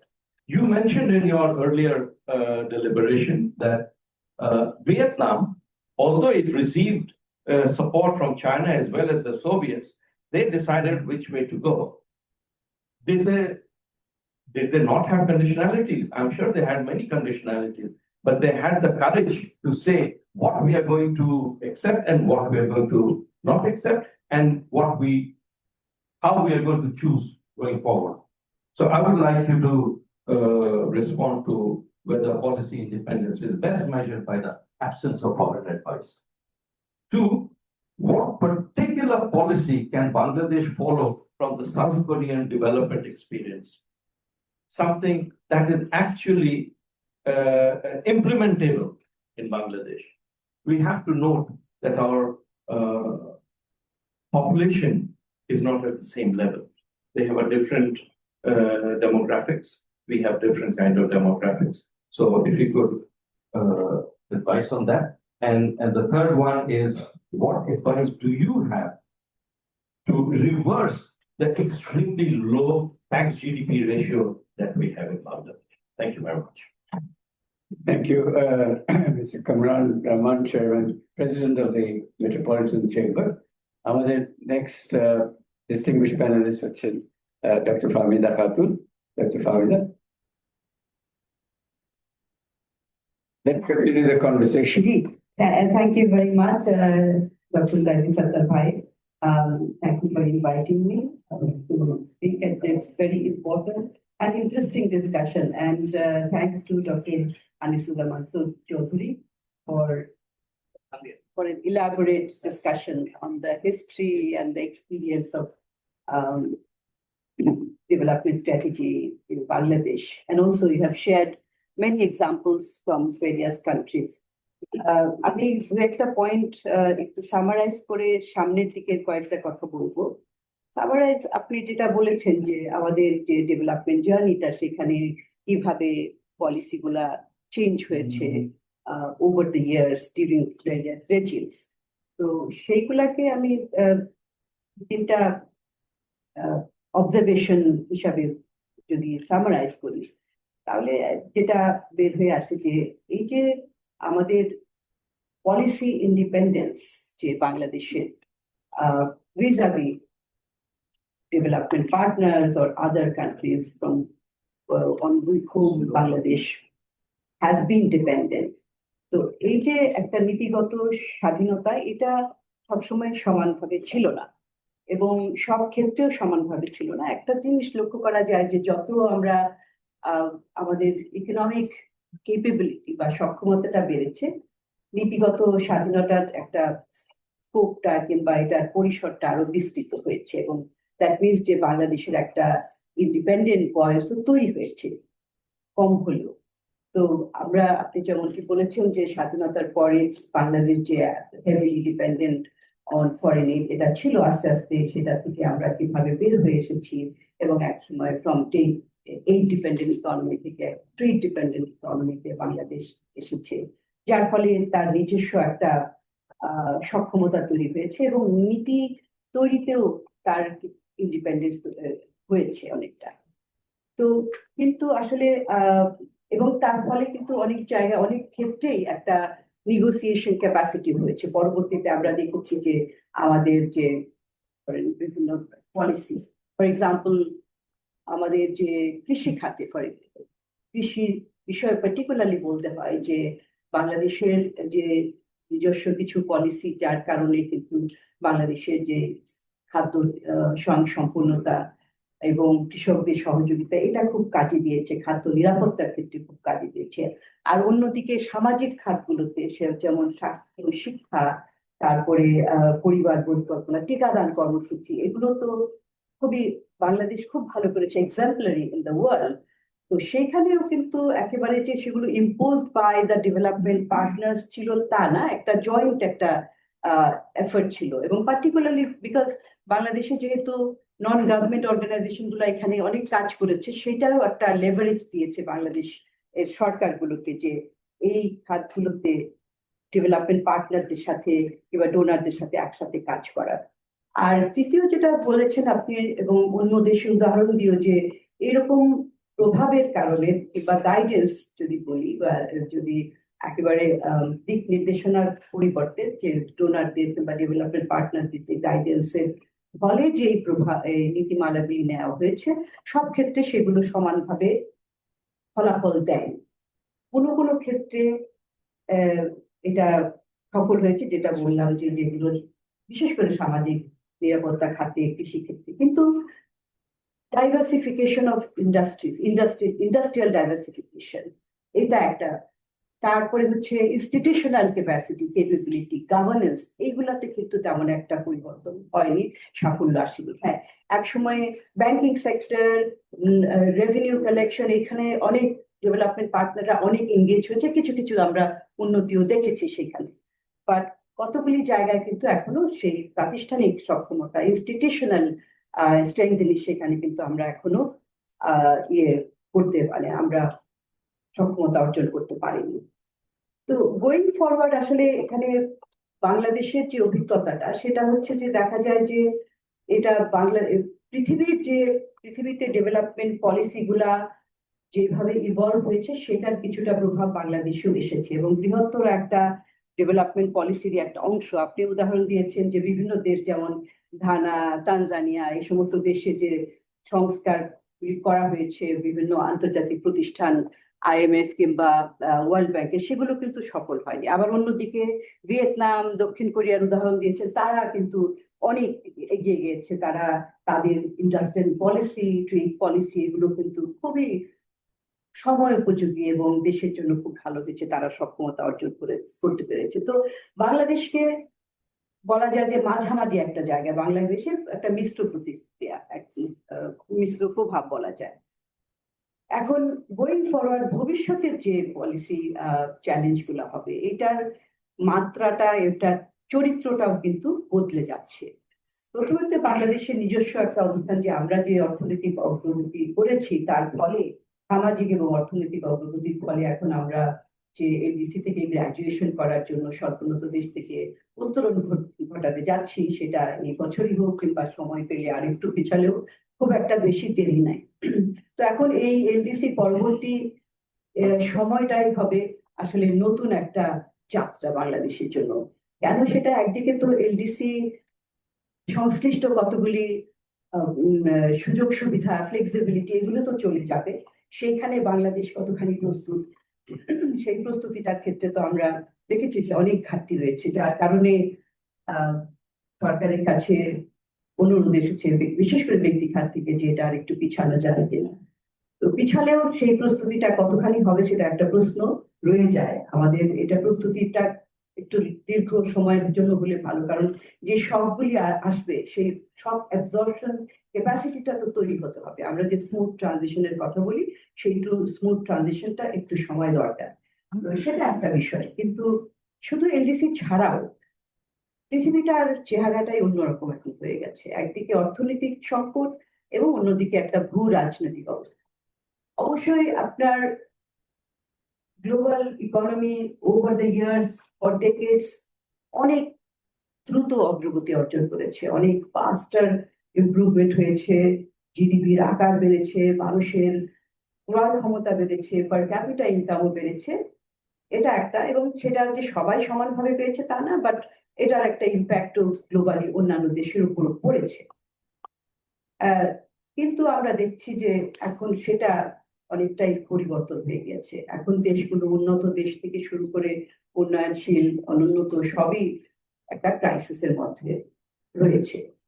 এটা অবশ্যই Covid একটা ধাক্কা ছিল, কিন্তু তার পরবর্তী সময়ে দেখছি যে আমরা যে ক্রাইসিস, জিও পলিটিক্যাল ক্রাইসিস এত বেশি বেড়েছে, পোলারাইজেশন হচ্ছে, যুদ্ধ এবং পলিটিক্যাল পোলারাইজেশন পৃথিবীটাকে এখন একটা খণ্ড বিখণ্ড অবস্থার মধ্যে নিয়েছে, যার জন্য আমাদের মতো দেশগুলো তারাও কিন্তু এটার একটা প্রভাবান্বিত। কারণ আমরা অনেক কারণে বৈশ্বিক অর্থনীতির সাথে ওতপ্রোতভাবে জড়িত। ওভার দ্য ইয়ার্স আমরা যে বললাম যে বিদেশি সাহায্য নির্ভর অর্থনীতি থেকে বাণিজ্য নির্ভর, শুধু বাণিজ্য না, বিভিন্ন কারণে আমাদের অর্থনীতি আসলে এখন বিশ্ব অর্থনীতির সাথে ওতপ্রোতভাবে জড়িত হয়ে গেছে। এবং সেজন্য বিশ্ব অর্থনীতিতে যে কোনো ধরনের ধাক্কা লাগলে সেটা আমাদের এখানে আসে। তো এখন বৈশ্বিক অর্থনীতির আরেকটা বিষয়, সম্পদের পরিমাণ যদি দেখি সেটাও বেড়েছে, কিন্তু আরেকটা মূল সমস্যা সেখানে দেখা যাচ্ছে যে এই যে বৈষম্য, ইনইকুয়ালিটি, হিউজ ইনইকুয়ালিটি বাড়ছে উন্নত দেশগুলোতে, within countries, beyond countries, across countries, এরকম একটা within the economy itself and also across countries এরকম যে বৈষম্য। বিভিন্ন উন্নত দেশেও একটা শ্রেণী, বিশেষ করে আমরা যদি ইউএস এর কথা বলি, সেখানে দেখবেন যে টেক কোম্পানিগুলি এত এত সুপার প্রফিট করছে, তাদের জন্যই ট্যাক্স পলিসি, ট্রেড পলিসি এগুলাকে মোল্ড করা হচ্ছে। তো ওইরকম একটা একটা আনইকুয়াল সোসাইটি গড়ে উঠেছে, এবং তার ফলে এবং এই সুপার পাওয়ার গুলি তারা আসলে গভর্নমেন্ট পলিসি গুলাও কিন্তু ইনফ্লুয়েন্স করে, যার ফলে আমরা দেখছি যে একদিকে অর্থনৈতিক এই সংকট, অন্যদিকে ভূ রাজনৈতিক ফলে আন্তর্জাতিক যে প্রতিষ্ঠানগুলো, যেগুলো এই বিভিন্ন পৃথিবীর দেশগুলোর কি ধরনের নীতিমালা হবে, একটা ইউনিফাইড পলিসি কিংবা গ্লোবাল কমন গুডস আর কি, ভালো পলিসি গুলাকে আমরা গ্লোবাল কমন গুডস বলতে পারি, সেই গ্লোবাল কমন গুডস থেকে সরে এসছে, যার ফলে আন্তর্জাতিক প্রতিষ্ঠান, সেটা ইউএন বলি, সেটা বিশ্ব বাণিজ্য সংস্থা, ওয়ার্ল্ড ট্রেড অর্গানাইজেশন বা ডাব্লিউটিও বলি, কিংবা ক্লাইমেট বিষয়ক বলি ইউএনএফসিসিসি, এই সমস্ত জায়গায় এই প্রতিষ্ঠানগুলো দুর্বল হয়ে যাচ্ছে। তো এই দুর্বলতার কারণে আমরা দেখছি যে বিশ্ব বাণিজ্য সংস্থার প্রেক্ষিতে দুর্বল অর্থনীতিগুলো তারা কিন্তু কোনো ধরনের ট্রেড করতে পারছে না, মানে প্লুরিল্যাটারালিজম, বাইল্যাটারাল ট্রেড এগুলো জন্ম নিচ্ছে। প্যারিস চুক্তি থেকে বের হয়ে আসছে বিভিন্ন দেশ যারা প্রভাবশালী। এরকম একটা পোলারাইজড পৃথিবীতে বাংলাদেশের মতো দেশ, আমি বলবো যে আমরা অনেক পলিসি সক্ষমতা অর্জন করেছি, কিন্তু তারপরে এরকম একটা অবস্থায় কিভাবে নিজেদের সক্ষমতা দিয়ে এগিয়ে যেতে পারবো, সেটাই হচ্ছে একটা বড় চ্যালেঞ্জ। তো এখানে সেজন্যই দুটো জিনিস, একটা হচ্ছে যে গ্লোবাল ইকোনমিক পার্টনার গুলোর সাথে পার্টনারশিপ চালিয়ে যাওয়া উইথ ইকুয়াল টার্মস, সেই টার্মসটাই হচ্ছে খুব গুরুত্বপূর্ণ। আমি যদি আমাদের দেশের মধ্যে যদি গভর্নেন্স, সুশাসন না রাখতে পারি, প্রতিষ্ঠানগুলোকে শক্তিশালী করতে না পারি, তাহলে তো বার্গেনিং পাওয়ার আর থাকে না। তো সেই কারণে পৃথিবীর হিস্টোরিক্যালি যদি দেখি যে কোন কোন দেশের উপর কি ধরনের প্রভাব, অনেক দেশ, আফ্রিকার অনেক দেশ যেগুলো কিনা প্রাকৃতিক সম্পদে এত সমৃদ্ধ হওয়ার পরেও তাদের দেশের, নিজেদের দেশের জনগণ কিন্তু সেই সুবিধাটা পায়নি।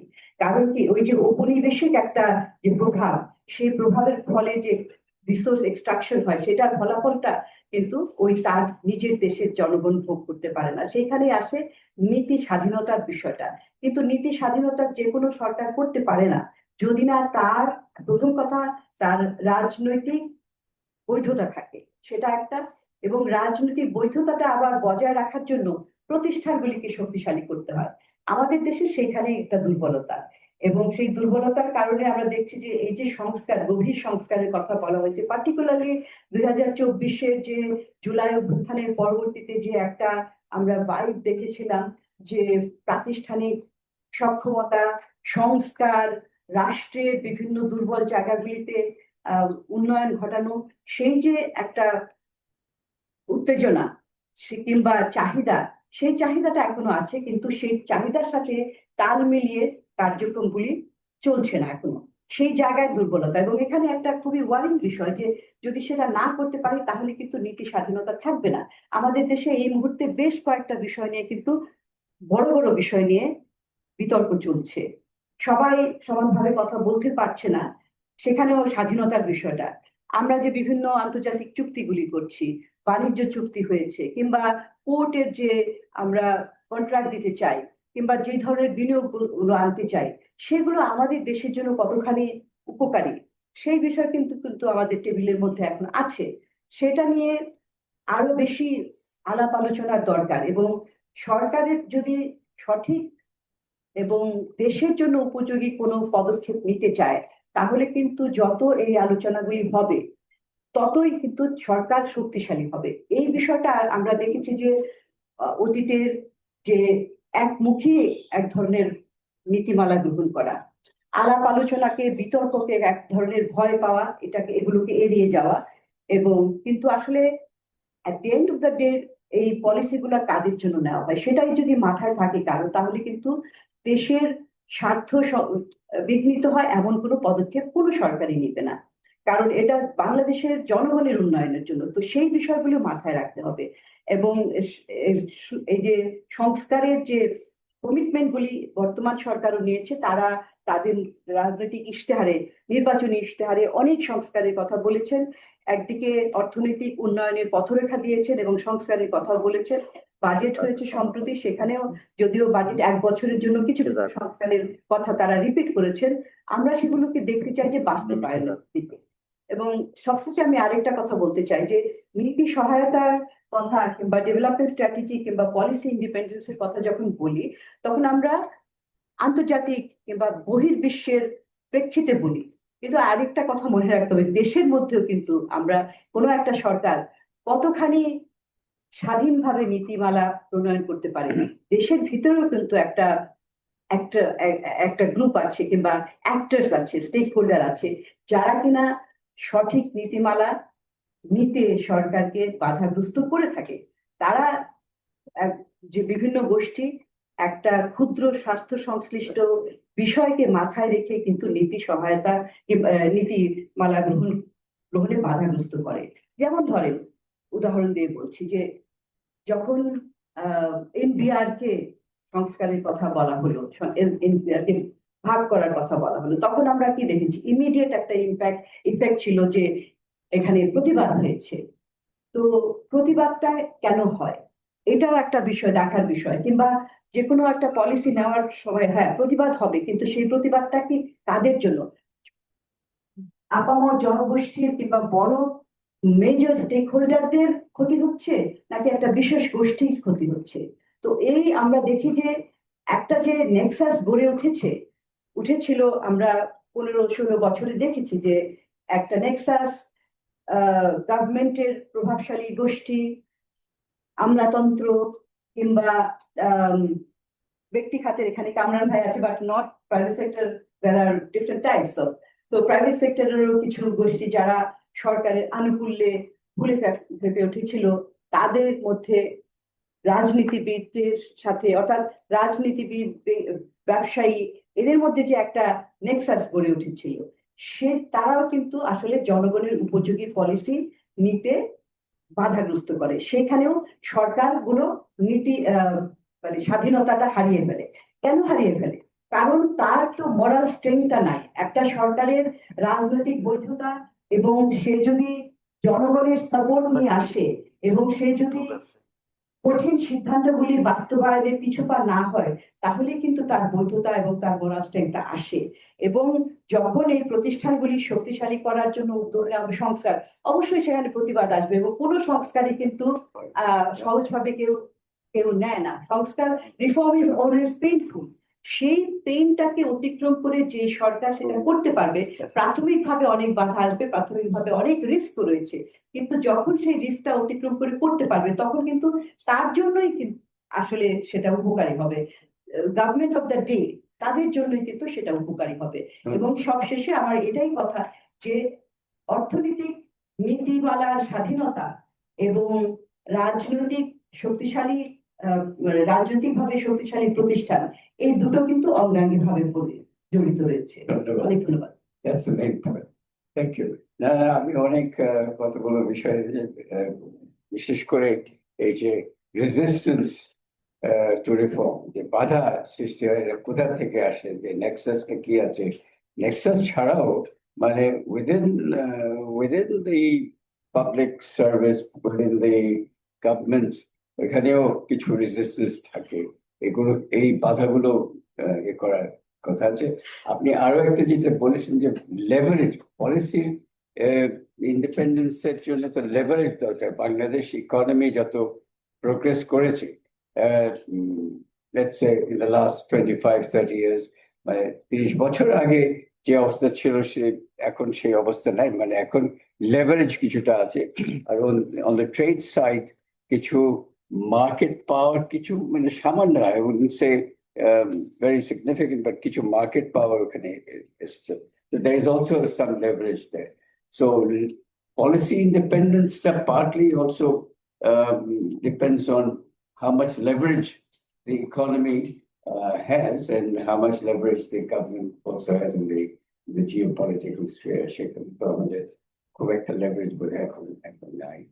But hopefully, part of development is probably the rise in the leverage of government and the economy. এবার আমি আসি Dr. Salim Rayhan's কাছে, ওনার not only a professor, is also a leading economist of the country. So he combines all the issues that have been tabled today. Thank you, Jaideep. পিয়ারকে ধন্যবাদ। আসলে আমার পূর্ববর্তী প্যানেলিস্টরা অনেকগুলো কথা বলেছেন, সুতরাং আমি চেষ্টা করবো রিপিটেশন অ্যাভয়েড করতে, কয়েকটা কথা হয়তো বলতে। আজকে আলোচনার মূল জায়গাটা হচ্ছে ডেভেলপমেন্ট স্ট্র্যাটেজি, পলিসি ইন্ডিপেন্ডেন্স এবং ডেভেলপমেন্ট পাথওয়ে, বাংলাদেশের পাথওয়ে খুঁজে বের করা।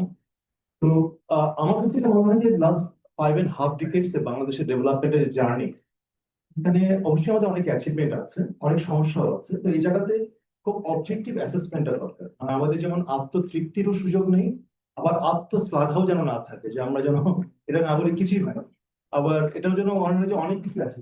এই একটা অবজেক্টিভ অ্যাসেসমেন্টটা খুব দরকার।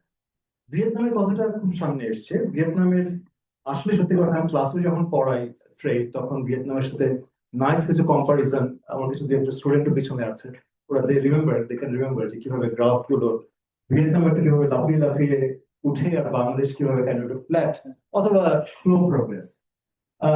মিড 80s ভিয়েতনামের পার ক্যাপিটা ইনকাম বাংলাদেশ থেকে কম ছিল। ভিয়েতনামের এক্সপোর্ট এবং বাংলাদেশের এক্সপোর্ট একই সাইজ ছিল, প্রায় অ্যারাউন্ড $1 and $1.5 billion। এফডিআই ভিয়েতনামের যে খুব বেশি ছিল তা, কিন্তু আমরা এখন জানি যে ভিয়েতনামের এই এক্সপোর্ট পার ক্যাপিটা ইনকাম এফডিআই এর ক্ষেত্রে কত দূর, আমি ফিগারগুলো নাই বলি। ক্লাস আমি মজা করে বলতাম যে ভিয়েতনাম হচ্ছে অনেকটা ওরকম ক্লাসের স্টুডেন্টের মতো, যে সমস্ত বই খুব ভালো মতো খুঁটিয়ে টুটিয়ে পড়ে এবং পরীক্ষায় ভালো করে।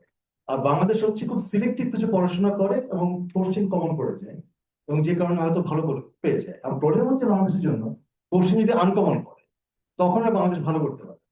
তো প্রবলেমটা হচ্ছে আমাদের ওই জায়গায় একটু দেখা দরকার যে আমরা কেন এতদিনও আমাদের ওই ক্যাপাসিটিটা, তো কেপেবল, যেটা আমার পরবর্তী বক্তারা খুব সুন্দর করে বলেছেন, সেটা কেন আমরা ডেভেলপ করতে পারি।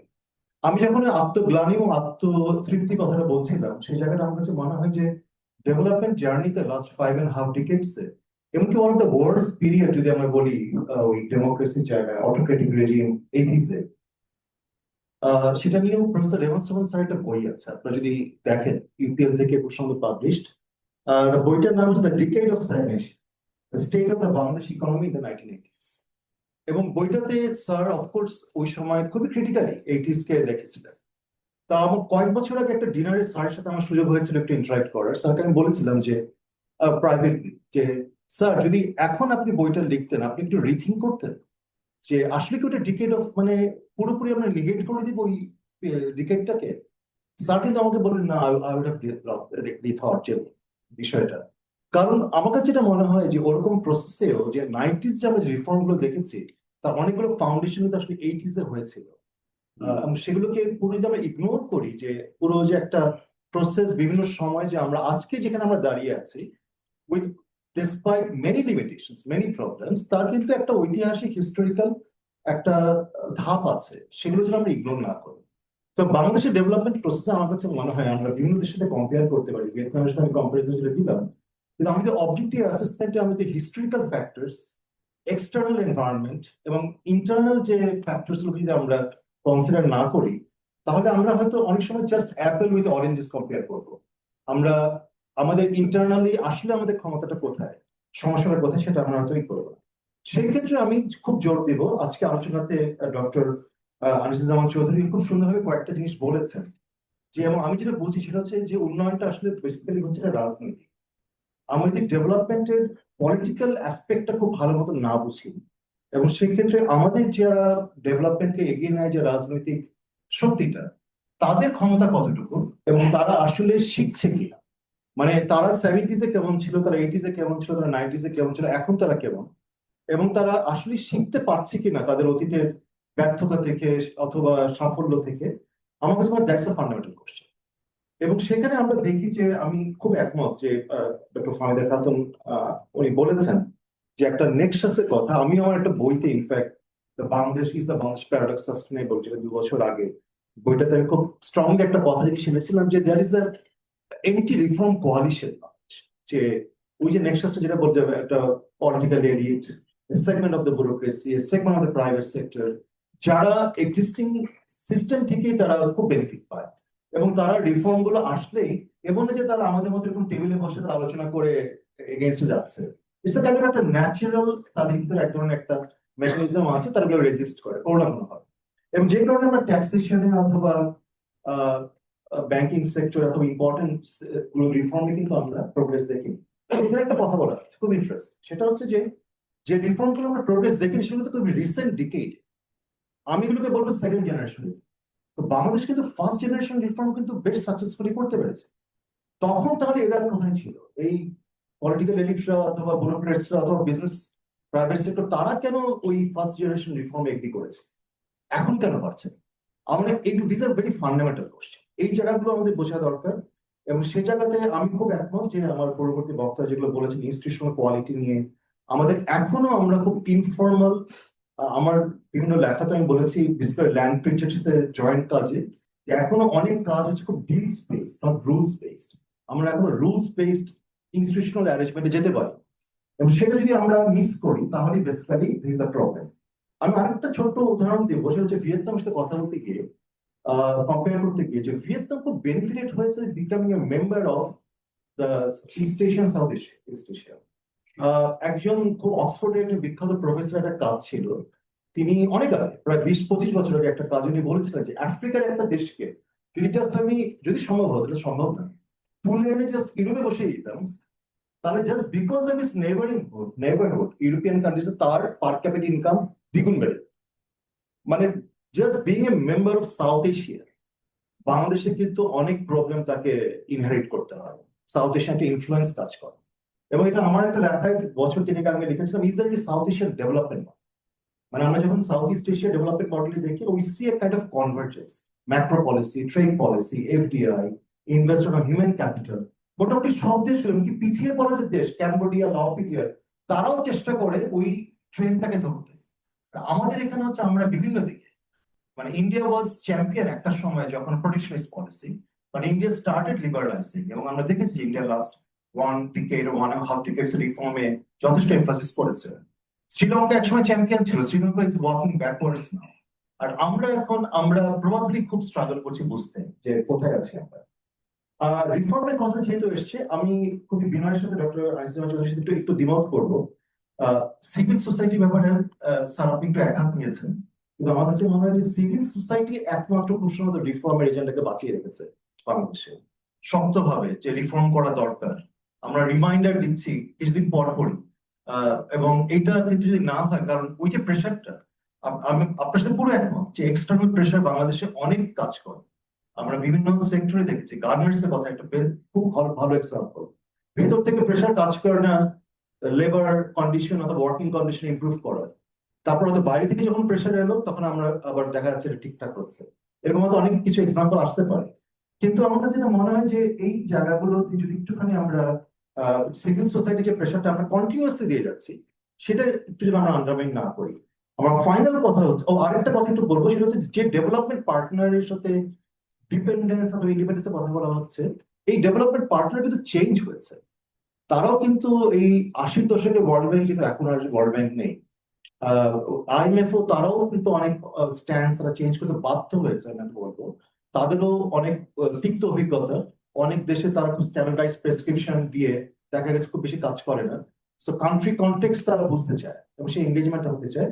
সেখানে খুব ডিপেন্ড করবে আমাদের এলিটরা, আমাদের পলিটিশিয়ানরা, তারা কতটা কেপেবল এই নেগোসিয়েশন উপর। মাই ফাইনাল পয়েন্ট একটু স্যার আপনার জন্য এম্বারেসিং হবে, কিন্তু আমি পয়েন্টটা একটু রেজ করতে চাই, সেটা হচ্ছে you are part of interim government. আপনি তো স্যার ইন্ডিপেন্ডেন্সের কথা বলছেন, তো why did you allow signing these two very controversial agreements towards the very end of the tenure, just before election? Thank you. Yeah. Thank you, Dr. Salim Ryan. আপনি অনেক বিষয় কিন্তু একটা টেবিলে আনছেন। Starting with, point that we now have development partners. ওনারা development মানে এই যে multilateral agencies এবং অন্যান্য যারা আমাদের মানে সাহায্য দিয়ে মানে অ্যাসিস্ট্যান্স দিয়ে থাকেন ডেভেলপমেন্ট অ্যাসিস্ট, ওনারা ডেভেলপমেন্ট পার্টনার্স, ওনাদের কথাবার্তা আমাদের একেবারে মেনে নেওয়ার কোনো বিষয় না। So we can negotiate, we can talk, we can discuss and then select policies. 1980s decade ব্যাপারে Dr. Salim Ryan যেটা বলছেন, I think that's fair proposition. আমি কিন্তু বলি যে the first 2 decades of Bangladesh, they are lost decades. But in the 1980s, there was some churning. There was some thinking about, opening up the economic market orientation. Tariff rationalization. Initial কিছু reforms. So those are so the only reason I talk about the 1990s. 1990s, the policy was much more deeper reforms, much more radical, and a departure from the past. So 1980s, take into decision. Those are the initial. Arekta, you confirm that there is this nexus problem that Dr. Fahmida tulechen. There is a nexus issue, but that nexus is not limited to the government and crony situation in Chilo. It's also within private sector. Even government sector কিছু resistance to reform, এটা খুব seriously আছে, এগুলো আমরা পরে আলোচনা করতে পারি। So but that resistance to reform কিন্তু সব জায়গায় কিন্তু দেখা যাচ্ছে। That's the Sorry, I'm because I have another engagement. No, Let me see. Let me answer some of the questions. সেই জন্য কারণ আমি যদি লাস্টে রাশ করি আমাদের যদি একটু 2 মিনিট বলতে দিতে, because I really have to leave within half an hour. আপনি থাকলে ভালো হবে। কারণ unfortunately সেটাই বলছি প্রাইভেট সেক্টর এবং লিডিং সেক্টর থেকে আসছে, গভর্নমেন্ট সেক্টর করে সেরে দেবো 2 মিনিট, 2 মিনিট করে। এবং ইমরান মতিনও আছেন, কিন্তু উনি কিন্তু he's a thought person. But I have to be at 2 minute করে আমরা সেরে দেবো। quarter to I have to be there. Okay.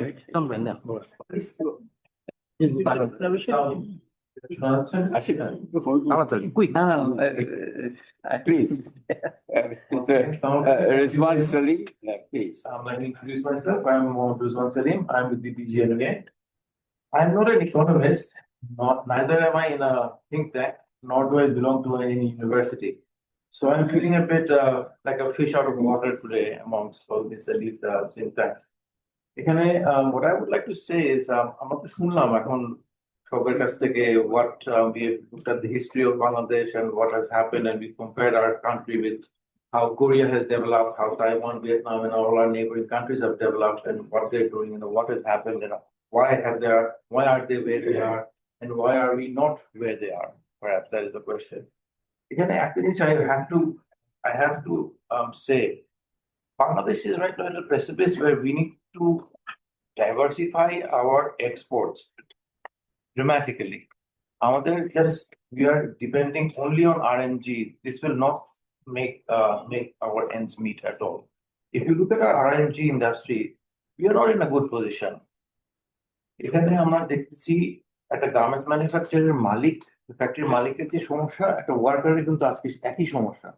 একটা ফ্যাক্টরির মালিক 500 কোটি টাকা একটা লাইবিলিটি নিয়ে বসে আছে, সে কিন্তু দিনের শেষে চিন্তা করে সেই বেতনটা কিভাবে দিবে, তার সংসারটা কিভাবে সে চালাবে, সে কিন্তু টানাটানির মধ্যে আছে। একটা গার্মেন্টস ফ্যাক্টরির ওয়ার্কারও কিন্তু আনফর্চুনেটলি একই অবস্থায় আছে, সে কিন্তু দিনের শেষে চিন্তা করে যে সে তার দিনের মুদি দোকানের যে বিলস গুলো যেগুলো বাকি আছে, তার যেই বাচ্চা কাচ্চার যে পড়াশোনার যে এডুকেশনের যে টাকা লাগবে ওটা কোথা থেকে আসবে, তার বাবা মা যারা দেশের বাড়িতে আছে তাদের ট্রিটমেন্টের টাকাটা কোথা থেকে আসবে, এটা কোথা থেকে আসবে। We all have the same problem. So আমার কথা হচ্ছে যে 30-35 বছর ধরে আমাদের গার্মেন্ট সেক্টরটা চলতেছে বাংলাদেশে। Why are we in this situation? We should not be in this situation, not at all. আরেকটা জিনিস আমাকে বলতে হয়, quality of education. This is something that I think nobody's really mentioned here. আমরা বাংলাদেশে বিজিএমইএ we employ 40 লাখ লোক আমরা employ করি, yet we still find it to be a problem when we go to employ people to manage our factories. Mid management বলতে কিন্তু আমাদের বাংলাদেশে কিছুই হয়নি এখন তো। I regret to say this, but আমাদের ইউনিভার্সিটি গ্রাজুয়েট করা ছেলেদের সাথে আমরা যখন ইন্টারভিউ করতে বসি, ওদেরকে একটা ইংলিশে একটা সেন্টেন্স লিখতে দিলেও এখন ঠিক মতো করে লিখতে পারে না। এটা 20 বছর আগেও এই সমস্যা ছিল, এখন আমাদের এই সমস্যা আছে। তো আমরা 20 বছর ধরে আমাদের এডুকেশন সেক্টর কি অ্যাচিভ করেছে? সবাই শুধু এনএসইউ থেকে বেরোচ্ছে, বিদেশে চলে যাচ্ছে, কেউ ফেরত আসতেছে না। This brain drain is still happening in this country. So I think actually what we have done is we have built beautiful houses without kitchen. আপনি আমাদের এয়ারপোর্টটা দেখেন, এত সুন্দর একটা এয়ারপোর্ট আছে আমাদের দেশে, terminal number 3, yet it's unfunctional. Whereas আমাদের নেইবারিং কান্ট্রি একই টাকা দিয়ে টোটাল নতুন একটা airport A to Z construction করেছে। আমরা একটা টার্মিনাল করেছি একই টাকা দিয়ে, which still does not work. আমরা ঢাকা গাজীপুর যে হাই রোড গুলো যে আমরা বানিয়েছি, I don't know if any of you gone there. Today আমার ফ্যাক্টরি যাওয়ার দিন, সানডে যে সব বিদেশি সব কমিউনিকেশন বন্ধ থাকে, so Sunday day I go to my factory, but I actually chose today's event as an excuse not to go. Why? Because I don't like taking the road from Dhaka to Gazipur. It is a mess. এটা তো নতুন একটা রাস্তা, কেন হলো এই রাস্তাটা, কেন মেস হয়ে থাকলো এই রাস্তাটা? যতগুলা বাস স্টপ আছে, একটাতেও একটা বাস নেই, আর আছে হোমলেস মানুষ ওখানে গিয়ে শুয়ে আছে। Why? হাইওয়ে বানিয়েছি আমরা, যেখানে সেখানে লোকজন ক্রস করতেছে। হাইওয়ে বানিয়েছি, আপনাদের মোটরসাইকেলও আসতেছে, গাড়ি ঘোড়া আসতেছে, একটা গরু আসতেছে। How come? So এগুলো তো নতুন জিনিস করা হয়েছে in the last 10 years. So why have these things not been addressed? আমরা একটা দেশ আমরা হিসেবে কিভাবে আঁকাবো? একটা জিনিস নিয়ে আমরা অনেকক্ষণ ধরে আলাপ করলাম, is terms of trade. দেখেন, আমরা যেখানেই যাই, আমরা যদি আমাদের একটা বাচ্চাকে যখন একটা স্কুলে পাঠাই, ওই স্কুলের কিন্তু নিয়ম কানুন আছে। আপনার একটা সার্টেন ইউনিফর্ম পরে রাখতে হবে, আপনার সার্টেন টাইমে আসতে হবে, আপনার দিনের শেষে homework you have to hand it in, you have to do this certain things. সবকিছুরই কিন্তু একটা নিয়ম কানুন আছে, একটা টার্মস অফ এনগেজমেন্ট আছে। So when you take a loan from any institution, whether it's locally or internationally, ওদের কিন্তু অনেক কিছু বলে দেওয়া থাকে। IMF থেকে আমরা এখন গত সরকারের সময় আমরা বিশাল বড় একটা লোন নিয়েছি। এই লোন থেকে কিন্তু আমাদেরকে বলে দিতেছে how we have to spend this মানি। এমন না যে আমি টাকাটা নিয়েছি, I can spend it the way I like to spend it. No, so all loans are actually tied. So there's nothing new. So whatever we have gone into since the 70s, these are things that we should have thought of. আমি just যে লোনটা নিতেছি, এটা ইম্প্যাক্টটা কি হবে in 20 years time. আমার যে এই আরএমজিটা যে এই দেশে যে এটা যে হয়েছে, এটা কিভাবে হয়েছে? কেউ কি যখন ILO, we have signed, Bangladesh has signed about 35 ILO conventions since the 70s. যখন এগুলো সাইন করা হয়েছিল, কেউ কি কোনোদিন চিন্তা করেছিল যে বাংলাদেশে একটা আরএমজি হবে, আর এই আরএমজিটা যে will be overrun by all these trade negotiations, all these signatories that are taking place now? I don't think so.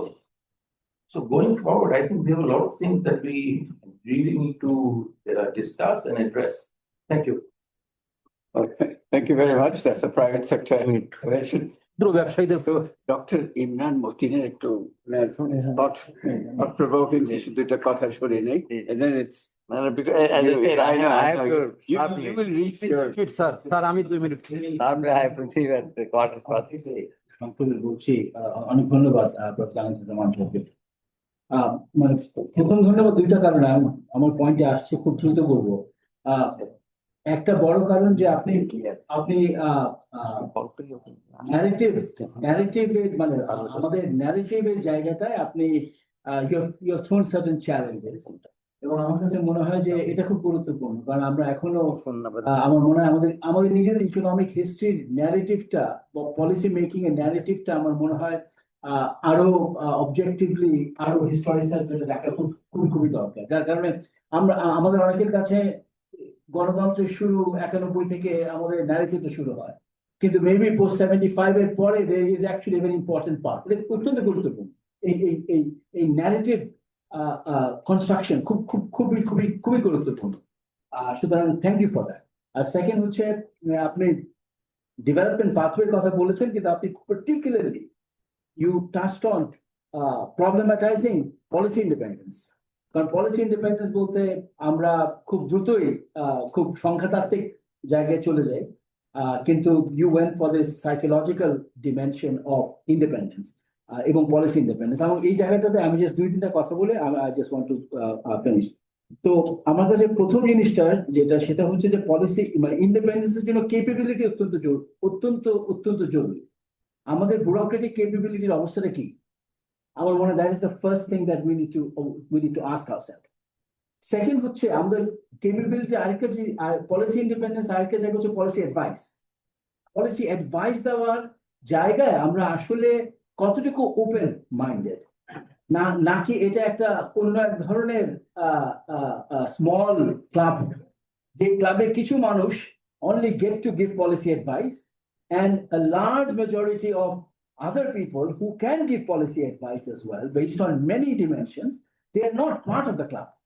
So maybe we have a very elite club এবং সেখানে নানা ধরনের ব্যারিয়ার্স কাজ করে in terms of actually policy advice কারা দিতে পারবে, কাদের policy advice দেওয়ার সেই মানে তাদেরকে মানে আপনার ডাকা হবে। এবং এটার সাথে কিন্তু আবার থিঙ্ক ট্যাঙ্কের ইকোসিস্টেমের একটা বড় ধরনের সম্পর্ক চলে আসে। পলিসি অ্যাডভাইস কারা দিতে পারবে, কাদের পলিসি অ্যাডভাইস নেওয়া হবে, কাদেরকে ইনভাইট করা হবে, সেটার সাথে থিঙ্ক ট্যাঙ্কের ইকোসিস্টেমটা অত্যন্ত জড়িত। সেটা যদি ঠিক না হয় তাহলে কিন্তু আলটিমেটলি আমরা নলেজ ইন্ডিপেন্ডেন্স করতে পারবো না, কারণ নলেজ ইন্ডিপেন্ডেন্স ছাড়া পলিসি ইন্ডিপেন্ডেন্স তো সম্ভব না, তাই না? তো এজেন্ডার ওনারশিপ, নলেজ এজেন্ডার ওনারশিপ এটা অত্যন্ত গুরুত্বপূর্ণ। এই জায়গাটাতে আমার মনে হয় স্টার্ট ফ্রম পলিসি অ্যাডভাইস দেওয়ার যেই প্ল্যান তৈরি করা হয়, যে গ্রুপ ক্লাব, সেই জায়গাটাতে কিভাবে আমরা আরো ডেমোক্রেটাইজ করতে পারি, এটা হচ্ছে আমার ফার্স্ট পয়েন্ট। সেকেন্ড হচ্ছে পাবলিক ডেলিবারেশন। আমাদের পাবলিক, আমরা বলি পলিসি বাট এটা পাবলিক পলিসি, এখানে কিন্তু পাবলিক ডেলিবারেশনের জায়গাটা অত্যন্ত দুর্বল। Citizen engagement and citizen ownership of policy অত্যন্ত দুর্বল। এবং এই জায়গায় আমরা সিটিজেনদেরকে মনে করি তারা পলিসি তো তাদের কাজ না, তারা পলিসি কি বুঝবে। সুতরাং we actually do not treat citizens as equal মানে capable of engaging in public policy. তো পাবলিক পলিসি ডেলিবারেশনের জায়গাটা অত্যন্ত গুরুত্বপূর্ণ। আর থার্ড হচ্ছে সোশ্যাল ইনভলভমেন্ট। সেটা হচ্ছে আমাদের, আপনি কিছুটা বলেছেন, কিন্তু এটা আমার কাছে মনে হয় আমাদের কমিউনিটি এবং সোশ্যাল ফোর্সেস অত্যন্ত স্ট্রং, এবং আমাদের কমিউনিটি এবং সোশ্যাল ফোর্সকে বাদ দিয়ে, এই শক্তিকে ব্যবহার না করে আমরা কোনো ধরনের পাবলিক পলিসি ইন্ডিপেন্ডেন্সের জায়গায় যাওয়া আমাদের পক্ষে সম্ভব না।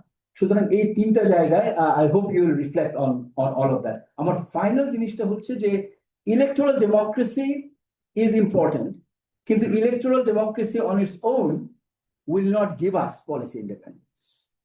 এই জায়গায় যেটা দরকার সেটা হচ্ছে ডেলিবারেটিভ ডেমোক্রেসি। আমাদের একটা কন্টিনিউয়াস ডেলিবারেটিভ ডেমোক্রেটিক প্রসেস থাকতে হবে, যেখানে citizens and society gets engage. না হলে শুধুমাত্র ইলেকটোরাল ডেমোক্রেসি এবং সেখানে হাইয়েস্ট 2/3 মেজরিটি নিয়ে, that does not translate into creating that policy mandate, যেটা দিয়ে আমি আসলে টাফ ডিসিশন নিতে পারবো। সুতরাং এই জায়গাটাতে সিটিজেন এঙ্গেজমেন্ট ছাড়া একদমই সম্ভব। Thank you sir. এক মিনিট আমি আমাদের আরো লোক আছে। প্লিজ এই উনি কতগুলো নতুন কথা বলছেন। পলিসি আচ্ছা, নলেজ ক্রিয়েশন যদি না হয় দেশে, তো পলিসি ইন্ডিপেন্ডেন্স থাকবে কি করে? সেটা there's a link between knowledge creation and policy independence. আচ্ছা, আমাদের কিন্তু আমাদের ডক্টর মনসুর বসে আছেন এখানে, former governor Bangladesh bank, Let me বসে in আছেন 5 to 10 minutes আমি এটা শেষ করি, কারণ আমার the reason, as I say, I'm really উনি আমাদের আরেকটু টাইম দেন। না আমি because আপনাকে আমরা ছাড়ছি না। let me say this thing. You have put so much on the table. No, let me interrupt করে the time চলে যাচ্ছে। Because I have only one more days in this country tomorrow, এবং এই আশিকের এটা অনেক ইয়েতে হয়ে আজকে সকালে হচ্ছে actually this appointment was 2:30. He made it to 1:45. Sorry, 1:45. So unfortunate. okay. He's going to wait. I know he will not, because he brought it forward. Let him finish. Yeah. Let him finish. And first of all, I just want to clarify. I don't disagree with many of the points that you made. I want to clarify some of the misunderstanding that is happening here. আমি যেটা unfortunately টাইমের শর্টের জন্য এবং প্রথমে diary বা এটাকে foreign এইডের ওখানে নিয়ে যাওয়াতে আমি ওইটাতে বেশি টাইম দিয়েছি। আমাদের ডিসকাশন সবসময় বাইনারি হয়ে যায়, this or that. I did not say Bangladesh did not achieve anything. Like Farmita say, we did this is fine. আমার কাছে কম্পারেটিভলি আমরা কোথায় আছি, কোথায় নেই। আমাদের যে একেবারে নেগোসিয়েশন করতে পারি না তা না। Hasan Bhai has proven it, being a former IMF person. He was very tough with the IMF. So, আপনি বলেছেন সেটা যে পলিসি ইন্ডিপেন্ডেন্স হচ্ছে is the capability to negotiate. He has proven it. So, we have pockets of excellence. No doubt, every country would have that. Overall, আমি কোথায় fail করছি সেখানে আমি আসতে, যেমন for example conceptual misunderstanding. Civil society এখানে বলেছেন যে সিভিল অর্গানাইজেশন, আমাদের every civic organisation, I am not talking about like no যেটা আমরা প্রেশার ক্রিয়েট করছি ওটা না, এভরি সিভিল অর্গানাইজেশন আমাদের ডিভাইডেড। আজকে যে কোয়ালিটি অফ এডুকেশনের কথা বলা হচ্ছে, এটা তো আগে ছিল না। আমার এখন শিক্ষকরা ইলেকশন করে, মারামারি করে, কাটাকাটি করে। Are you teaching anything? And is it not affecting the trust in the country? এবং এই ট্রাস্টটা যখন চলে যায়, আমি একটা মিস্টার বদিউর রহমান সাহেবের একটা ভিডিও দেখছিলাম, আই ডোন্ট নো হিম, উনি একটা ইনসিডেন্টের কথা বললেন। ঠিক আছে, জিয়াউর রহমান সাহেব একজন লোককে অ্যাপয়েন্টমেন্ট দিবেন, বললেন যে উনি আওয়ামী লীগ আর বাকশালের হ্যান ত্যান হোয়াট এভার। উনি বললেন যে ঠিক আছে, how is it efficiency? But there's no question about is more than 100% efficient. How it is integrated honesty again also. Then what is the problem? I will appoint him. এই যে আমি পার্টির আনুগত্যতার বাইরে যেতে পারছি না। আমি এভরি ইনস্টিটিউশন কাজকে, আপনি ইনস্টিটিউট ক্যাপাসিটির কথা বলছেন, এভরি ইনস্টিটিউশনকে আমি করাপ্ট করেছি, আমি পলিটিসাইজ করেছি। পার্টির প্রফেশনাল দিলেও হয়তো, সেখানে আপনি পার্টির ক্যাডারকে দিচ্ছেন আপনি এখন, যারা ইলেকশনে জিতে নাই এবার, কিংবা তাকে এমন দিতে পারেন নাই, তাদেরকে আপনি এখন হ্যাপি করতেছেন। What is indication? যেখানে আমরা সারা পৃথিবী এখন চ্যালেঞ্জের মধ্যে, আমি ভালো কথাই বলেছি, আমরা এখন খুবই একটা চাপের অবস্থায় আছি। আপনার ইকোনমিক রিলেশনশিপ আপনি গ্রো করেন নাই, নোট একটা সিঙ্গেল আপনি আমাকে একটা এক্সাম্পল দেখে কিভাবে আমরা ডিপেন্ডেন্সের কথাটা, এখানে it's not numerical, please don't misunderstand numerical, psychological আমি বলেছি। আমার ইয়ারটিতে একটা কমিটি আছে, ফান্ড সার্চিং কমিটি। আমি ইন্টারনাল আপনারা বোঝার জন্য কোথায় আপনাদের আঘাত করতে হবে, ধরতে হবে, তারা পিরিয়ডিক্যালি মিট করে। এভরি সেকশন, ওখানে 8টা সেকশন আছে, কেউ ওয়ার্ল্ড ব্যাংকে দেখে, কেউ আইডিবি কে দেখে, কেউ ইউরোপিয়ান পার্টনারদেরকে দেখে। তাদেরকে টার্গেট দেওয়া হয় মানে ওই পিরিয়ডের জন্য, যে আপনি এত টাকা আমাদের তুলতে হবে, নেম এন্ড সেভিং হয়। তাহলে আপনি নেক্সট রাউন্ডে আপনি আবার, আমি মনে করেন আপনি একটু টাফ নেগোসিয়েটার ছিলেন ওই ডোনারের সাথে। লোনার, আমি তো ওদেরকে ডোনার বলি না, দে আর লেন্ডার বেসিক্যালি। হ্যাঁ, ওরা একটু কনসেশনাল রেটে দেয়, এটারও কারণ আছে, because you cannot default sovereign loan guarantee. So এগুলো বিভিন্ন, এটা দান করে আমাদেরকে দয়া করেছে তা না। এখন আপনি সেখানে আপনি যখন নেক্সট রাউন্ডে গেলে আপনি পিছিয়ে পড়লেন, তা আপনার একটা ইনসেন্টিভ থাকছে, যে আপনার একটা প্রেশার থাকছে, এখন আপনি ইয়ে করবেন। তার মধ্যে আবার ইনসেন্টিভ স্ট্রাকচারটা কি? আমি রিসেন্টলি একটা ঘটনা বলবো, please don't take it personally. World bank recently $400 million দিয়েছে এনার্জি সেক্টরের জন্য। Then who became the energy secretary? On the same day it was announced, the lady who was additional secretary of that World Bank branch became the secretary of the promoter. So there is a Kakayan relationship. Who is now heading the Bangladesh's former ERD secretary is there. This is what I'm talking about. Whose interest is? Hasan Bhai is a shining example where he assisted the pressure. No, it's a negotiation, hard negotiation. Being a former IMF person, Sarajivan Singh IMF. So pockets of excellence is there. Anyway, I'm not going more into that. About the policy independence, yes, validly there are two nexus there. One is the independence from the external actors, and another is from the internal actors, which I missed. But in my paper is there. সেখানে মেরিটোক্রেটিক bureaucracy কোনো ইয়ে নেই। There is no alternative to meritocratic bureaucracy. The bureaucracy capacity. আমার সেখানে ব্যুরোক্রেসিকে আমি যদি politicise করে ফেলি, পার্টি ক্যাডারদের দিয়ে আমি প্রমোশন দিই, তাহলে আমার এই ক্যাপাসিটি গ্রো করবে না, আমার ইনস্টিটিউশনের হবে না, হয়নি। এখানে একটা আমার বিরাট। এখন আমার এখানে কি হয়েছে? Please government, you said rightly that আমাদের ডাইভার্সিফিকেশন দরকার, but আমার whole policy space is now capture by this small group. আপনার এই যে আজকে এলডিসি গ্রাজুয়েশনের পিছিয়ে দেওয়ার only demand came from them, অন্যরা ওনাদের সাথে ইয়ে করেছে বিকজ তাদের ক্রস রিলেশনশিপ আছে। আপনি I sorry I didn't bring this slide here. এই পর্যন্ত যতগুলি গভর্নমেন্ট প্রণোদনা বলেন না, যে সাপোর্ট মেজার আছে, every support measure capture by the garment sector. এখন আমার তো budget limited, I cannot give the same.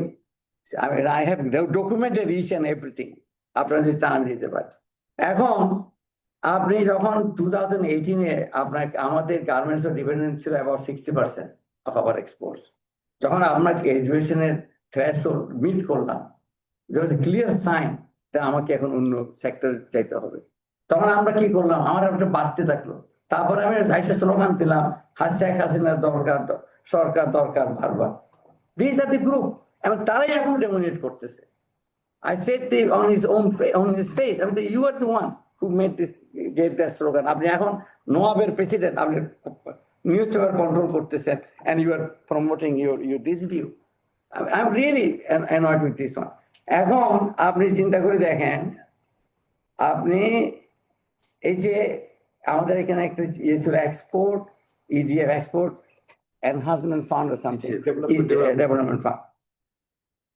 এটা এই যে আপনি বলছেন কোরিয়া থেকে আমরা কি শিখতে পারি, Korea also had this kind of thing, but with clear performance criteria and there was sunset clause.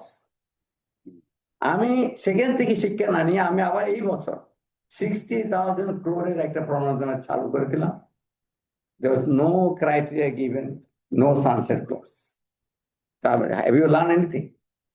ওই আবার ওইটার মতো, ওইটা আবার এখন ভাগ বটরা, এটা কিভাবে পাচার করা যায়, কি করা যায়, এটা আলোচনার মধ্যে চলে গেছে। আপনি ডেলিভারি ডেমোক্রেসির কথা বলেছেন, এটা আমি আমি ট্রাস্টের কথা বলেছি, সোশ্যাল ক্যাপিটাল দিয়ে এটা বলেছি। এখন আমার এই সোশ্যাল আমি কেন শুনবো, কারণ আমার তো ট্রাস্ট নেই। আমি শুনবো শুধু আমার পার্টির লোকের কথা। আমি যখন এই ট্রাস্টটা গ্রো করতে, আমার এখন মেইন কাজ হবে, how do I rebuild this social capital? Completely gone. যতক্ষণ আমি এটা করতে পারবো না, ততক্ষণ এখানে ইনভেস্টমেন্ট আসবে না। তখন আমার এখানে ব্রেন ট্রেন হবে, কারণ আমি তো এখানে দেখতেছি আমি ট্রাস্ট করতে পারছি না কাউকে, আমি নেবারকে ট্রাস্ট করতে পারছি না, আমি আমার সরকারকে ট্রাস্ট করতে পারছি না। এই যে ক্রিয়েট করেছে আমরা গত লাস্ট 20-30 ইয়ার্সে আমরা যেটা করেছি, আমার ইউনিভার্সিটিতে পড়াশোনা হয় না, এখানে ইলেকশনের ইয়ে হয়। I tell you a story, real life story. 1989 I came to Bangladesh. আমি ইউনিভার্সিটিতে গেলাম, আমার নিজের খুব প্রিয় sir. In 1989 he was teaching a development economics book written in 1959, NK's book, Robert NK's development. আমি স্যার আপনি why are you teaching this? এবং উনি ওনার ওই যে ছাত্র জীবনের যে লেকচার নোট বানাইছেন, সরি পড়ার নোট বানাই, ওগুলি পড়াচ্ছেন। আমার সময় নেই কোনো ডিন ইলেকশন করুন। I said, your son is in that class. Don't worry about my son. He will be sent to Cambridge. And he was sent to Cambridge. So this is one actual example that I say. So যতক্ষণ আমি এইগুলিকে depoliticise করতে পারবো না, it's very difficult, and I don't know how you do it. But the problem, I summarize my response. Good policies are all well known. You ask Jaideep, you ask, everybody knows. আপনি যে বলেন advice.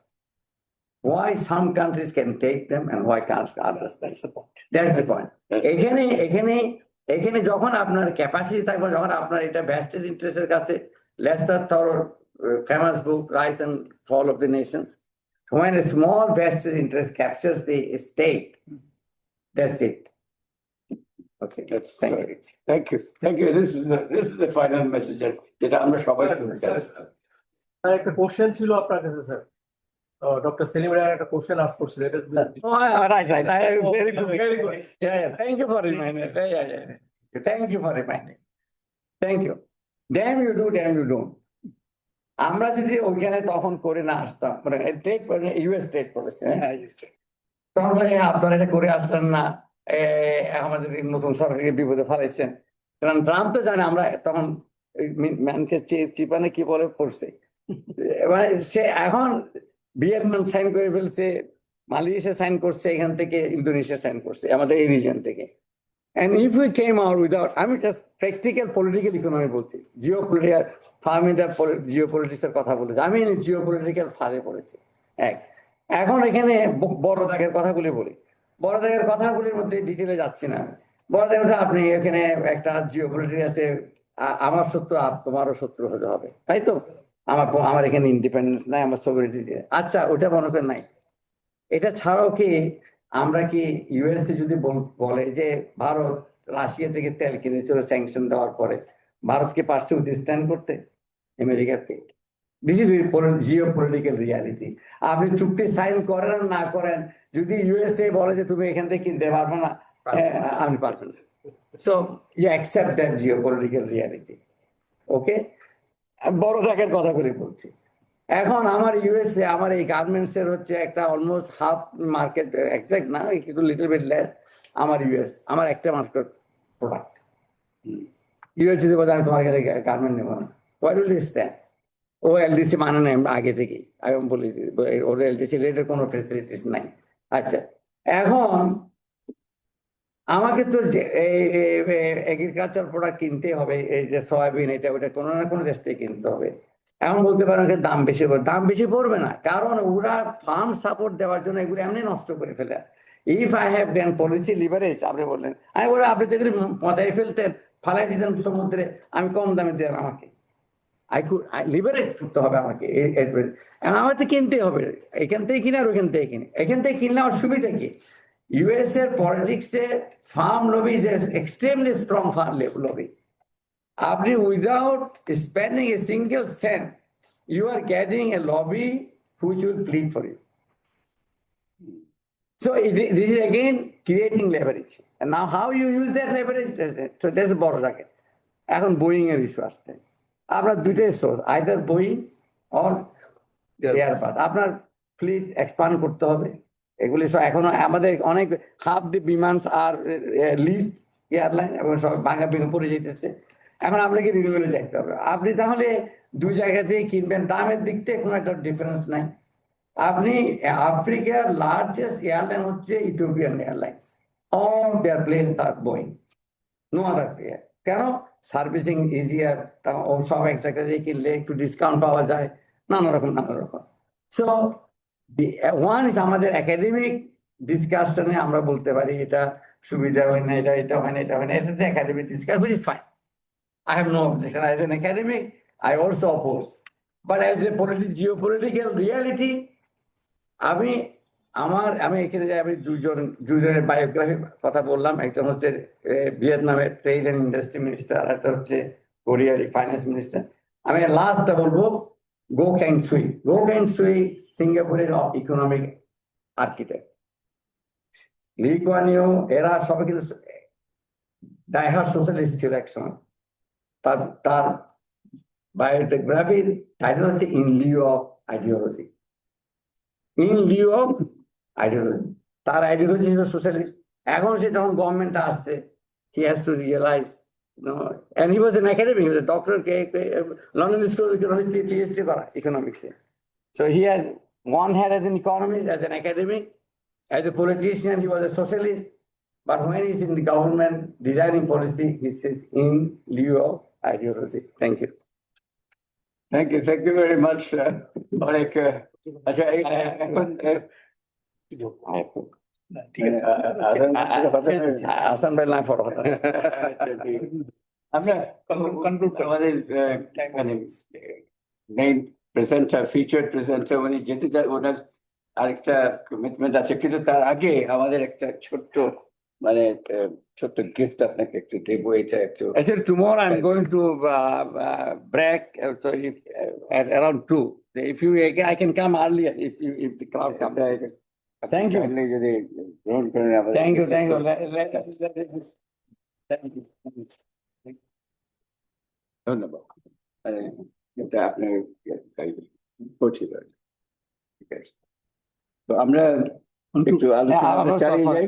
I'm extremely sorry because আমার ওটা conclude করতে না উনি একটু বলতে চাচ্ছেন খুব বেশি বলেন, এবার আপনি বলেন উনি যাবার আগে 2 মিনিট বলে ফেলেন।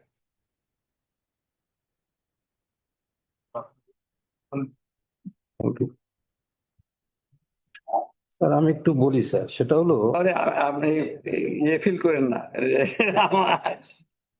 থ্যাংক এই তো। আমি উনি প্রাইভেট সেক্টরে প্রাইভেট সেক্টরে একজন উদ্যোগী। আমি হয়তো বা বললে আপনি একটু মন খারাপ করতে পারেন। এটা হলো 1 মাস ধরে বাসায় গ্যাস নাই, খুব কষ্ট করে চলতে হচ্ছে। শিল্প কলকারখানা বাদই দিলাম। সকালে স্বরাষ্ট্রমন্ত্রী বলে রুটি কিনে নিয়ে আসো, 1 মাইল দূর থেকে হোটেল থেকে রুটি কিনে নাস্তা করে এই যে আপনার বক্তব্য শুনতে আসছে, কিন্তু আপনিও পারেননি।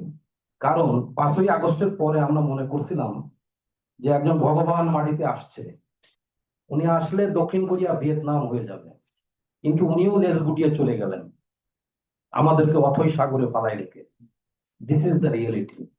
এই বাংলাদেশে প্রতি বছর বন্যা আসবে, অনৈতিক কর্মকাণ্ড বাড়বে, ঘুষ দুর্নীতি বাড়বে, চাঁদাবাজির অত্যাচারে আমরা জর্জরিত। এখানে কিছুই করার নাই, দেখছি তো আমরা। তো আমরা যারা ব্যবসা বাণিজ্য করতে আসলাম, চাকরি বাকরি করতে গেলাম না, বিসিএস ক্যাডার হইতে গেলাম না। 90-এর দশকে আমরা ঢাকা বিশ্ববিদ্যালয়ের ছাত্র ছিলাম, স্যাররা ছিল 70-এর দশকে, 80-এর দশকে। আমরা এই যে ব্যবসা বাণিজ্য করতে আসলাম, এসেই তো আমরা মরে গেলাম। আজকে সেকেন্ড জেনারেশন কেন ব্যবসা বাণিজ্যে আসতে চাচ্ছে না, উদ্যোক্তা হতে চাচ্ছে না? দেশের এই রিয়েলিটি বাস্তবতা দেখে তারা এখন জীবন বাজি রেখে ভূমধ্যসাগর পাড়ি দিয়ে ইটালি স্পেনে চলে যেতে চায়। কেন? তার কারণ হলো রাষ্ট্র ব্যর্থ। এখানে এই ব্যর্থ রাষ্ট্রের স্বপ্ন দেখাতে এসেছিলেন যিনি, আমরা মনে করছিলাম উনি পারবেন, কিন্তু উনি পারলেন না, উনিও চলে গেলেন লেজ গুটিয়ে। এতেই আমাদের দুঃখ। তো যাই হোক, সামনের দিকে যাতে আমরা ভালো দিকে চলতে পারি, ব্যবসা বাণিজ্যের উন্নতি হতে পারে, দেশের রেমিটেন্স যাতে বাড়ে। $100 বিলিয়ন যদি আজকে রপ্তানি থাকতো, বাংলাদেশে আজকে কোনো সমস্যাই ছিল না। আজকে থাইল্যান্ডে $339 বিলিয়ন রপ্তানি, ভিয়েতনামে $350 বিলিয়ন। আমরা কেন আজও পর্যন্ত $40 বিলিয়ন ক্রস করতে পারলাম না? যদিও আমরা মিথ্যা কথা বলি যে $50 বিলিয়ন, $55 বিলিয়ন। আমার সামনে সেলিম ভাই আছে, বিজিএমইএ তে আমরা দীর্ঘদিন ট্রেড বডিতে কাজ করছি। বাংলাদেশে এখনো পর্যন্ত গার্মেন্টস 38 থেকে $40 বিলিয়ন ক্রস করতে পারেনি, কিন্তু আমরা সব জায়গায় বলি $50 billion, $55 billion. It's a fake news. Thank you, আমি বুঝতে পেরেছি। এখন আপনি একটু আশার বাণী, আশার বাণী আমি আমরা ভবিষ্যতে এগিয়ে যেতে পারি। ধন্যবাদ। আপনারা যে গার্মেন্টস কেন বাইরে হতে পারে না, এটার জন্য আপনারাই দায়ী। এটা আমি আগেই বলেছি, আপনারাই শুধু অন্যকে দিতে দেন নাই। আমার এই যে ফার্মাসিউটিক্যাল ইন্ডাস্ট্রি বসে আছে থ্রেশহোল্ডে, আমার লেদার ইন্ডাস্ট্রি থ্রেশহোল্ডে বসে আছে, আমার ইলেকট্রনিক্স থ্রেশহোল্ডে বসে আছে। তারা crying to get little bit of support. সেটা আপনাদেরকে সাপোর্ট না দিলে আপনারা ছাড়বেন না সেটা। এটার জন্য আপনারাই দায়ী, আমি আর এখানে। সেকেন্ড থিং, আপনারা বুঝতেছেন এটা করা দরকার, কিন্তু আপনার এন্টায়ার ইন্ডাস্ট্রি এটা ছাড়বে না। হ্যাঁ, এটা হচ্ছে রিয়েলিটি। আমাদের একটা কথা আছে, ক্রিয়েটিভ ডিস্ট্রাকশন। আমরা ক্রিয়েটিভ ডিস্ট্রাকশন করতে দিচ্ছি না। এটা অনেক রকম ফ্যাক্টর আছে। এটা not easy managing that change. হ্যাঁ, এটা আমরা করতে দিচ্ছি না। লেস গুটিয়ে চলে গেছে, এটা বলাটা ঠিক না। আপনার থাকতে দেন নাই, প্রতিদিন স্ট্রাইক করেছেন। এখন কোথায় গেছে স্ট্রাইক? কারা করাইছে? ওদেরকে প্রশ্ন করেন। সেখানে তো আপনারা তো আসেন নাই নেমে ওনাকে সাহায্য করার জন্য। হ্যাঁ, just like to understand that একটা দিন শান্তি থাকতে দেওয়া হয়নি। যমুনা ঘেরাও করতেছেন আপনি, শাপলা চত্বর ঘেরাও করতেছেন, গাড়ি ঘোড়া বন্ধ করতেছেন। এখন কোথায় গেছে স্ট্রাইক গুলি? আর গ্যাসের লাইন এটা এটা বন্ধ হবে না, এটা আর বাড়বে। কেন? আমাদের এই যে বললাম, আমাদের এখানে এলিট স্টেক নাই, আমার এখানে ট্রাস্ট নাই। আপনি কথাই বলেছেন ট্রাস্ট নেই। আমি এখান থেকে যত তাড়াতাড়ি জিনিসপত্র সরাইতে পারবো, এটার তালে আছে সবাই। আপনি যখন গ্যাসে ইনভেস্ট করবেন, আমি ব্যাফেসকে যদি আপনাকে শক্তিশালী করতে, এটা 20 ইয়ার্স প্রজেক্ট অ্যাটলিস্ট। আমার 20 ইয়ার্স এর সময় নেই। আমি এলএনজি যে আমি যখন লাইসেন্স দিব, পয়সা মারাই নেব। আপনি পরে কি হবেন এটা পরের সরকার কে আসবে না আসবে জানি না। আমি আজকে 2 মাস আছি, 2 মাসে তাড়াতাড়ি যেটা লং টার্ম ইনভেস্টমেন্টে করতে হলে আপনাকে সেই ট্রাস্ট বিল্ড করতে হবে। আমি সেটা বারবার বলতেছি। এই পলিটিসাইজেশন করে আপনি ট্রাস্ট বিল্ড করতে পারবেন না। You can create your cadre to help you in all this other কুকীর্তিতে। এবং সেটার জন্য আপনারা এই যে সেলিম বলেছে যে আপনারা যারা সৎ সিভিল সোসাইটি আছেন, দিস প্রেশার, আপনি এখানে ডেলিবারেটিভ ডেমোক্রেসির কথা বলেছেন, এই ফোর্সটাকে আমরা কাজে লাগাতে। আমি সবার শেষে আমি একটা আশার বাণী দিই, সেটা হচ্ছে আমার ডেমোক্রেসি। আমার 15 to 29 years এজে আমার হচ্ছে 30% অফ দি পপুলেশন। এটাকে ডিভিডেন্ড বলবো না, ইট ইস এ youth বাল্জ। It can be dividend, it can be cast. আমার ভোটারের 18 to 35 years 40%. These are people largely uncontaminated. এখনো সমাজের খারাপ দিকগুলি থেকে হয়তো 20% নষ্ট হয়েছে, but by and large they are uncontaminated and they are seeing on the guard.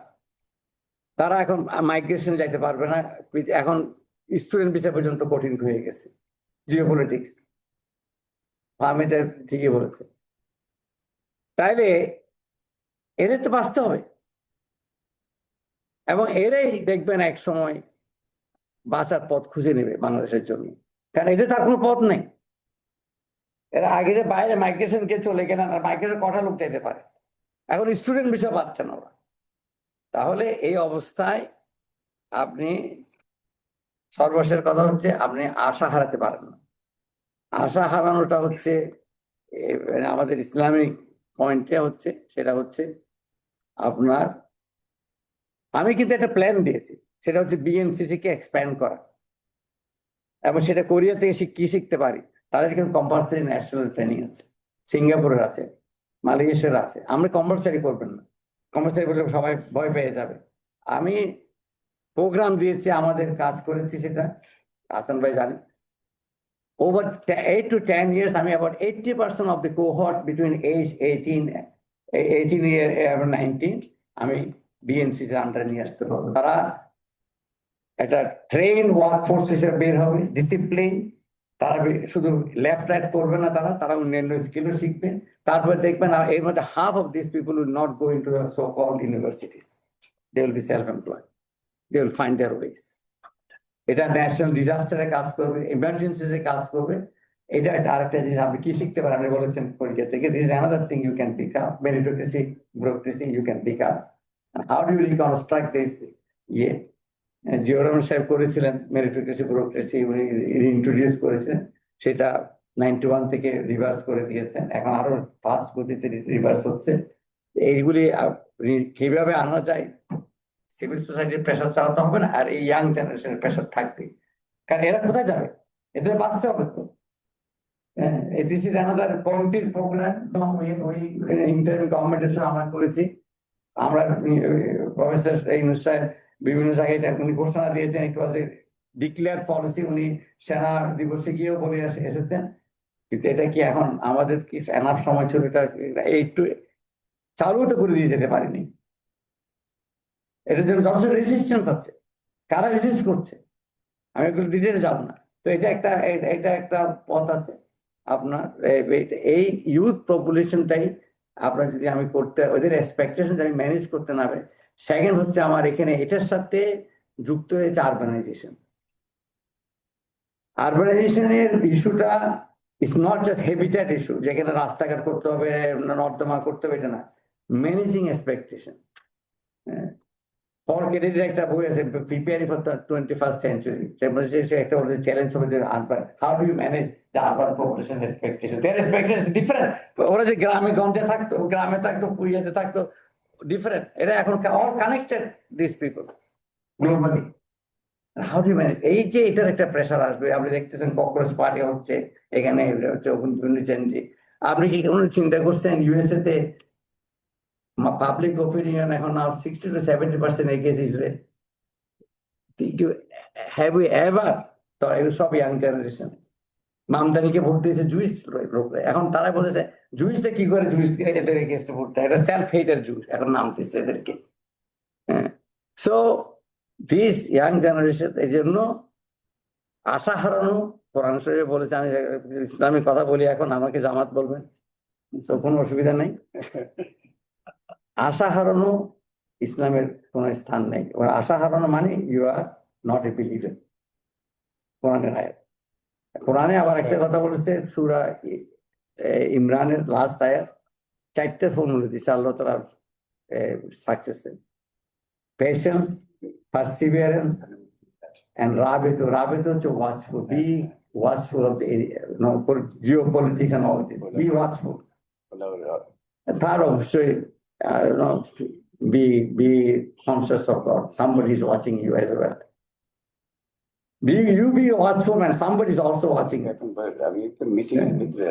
এই 4টে ফর্মুলা ফলো করবেন ইনশাআল্লাহ সাকসেস আসবে thank you Thank you.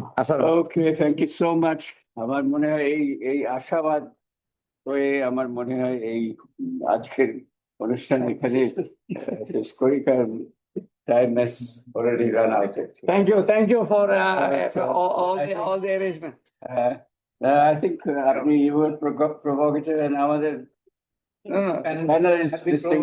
I'm extremely sorry for rushing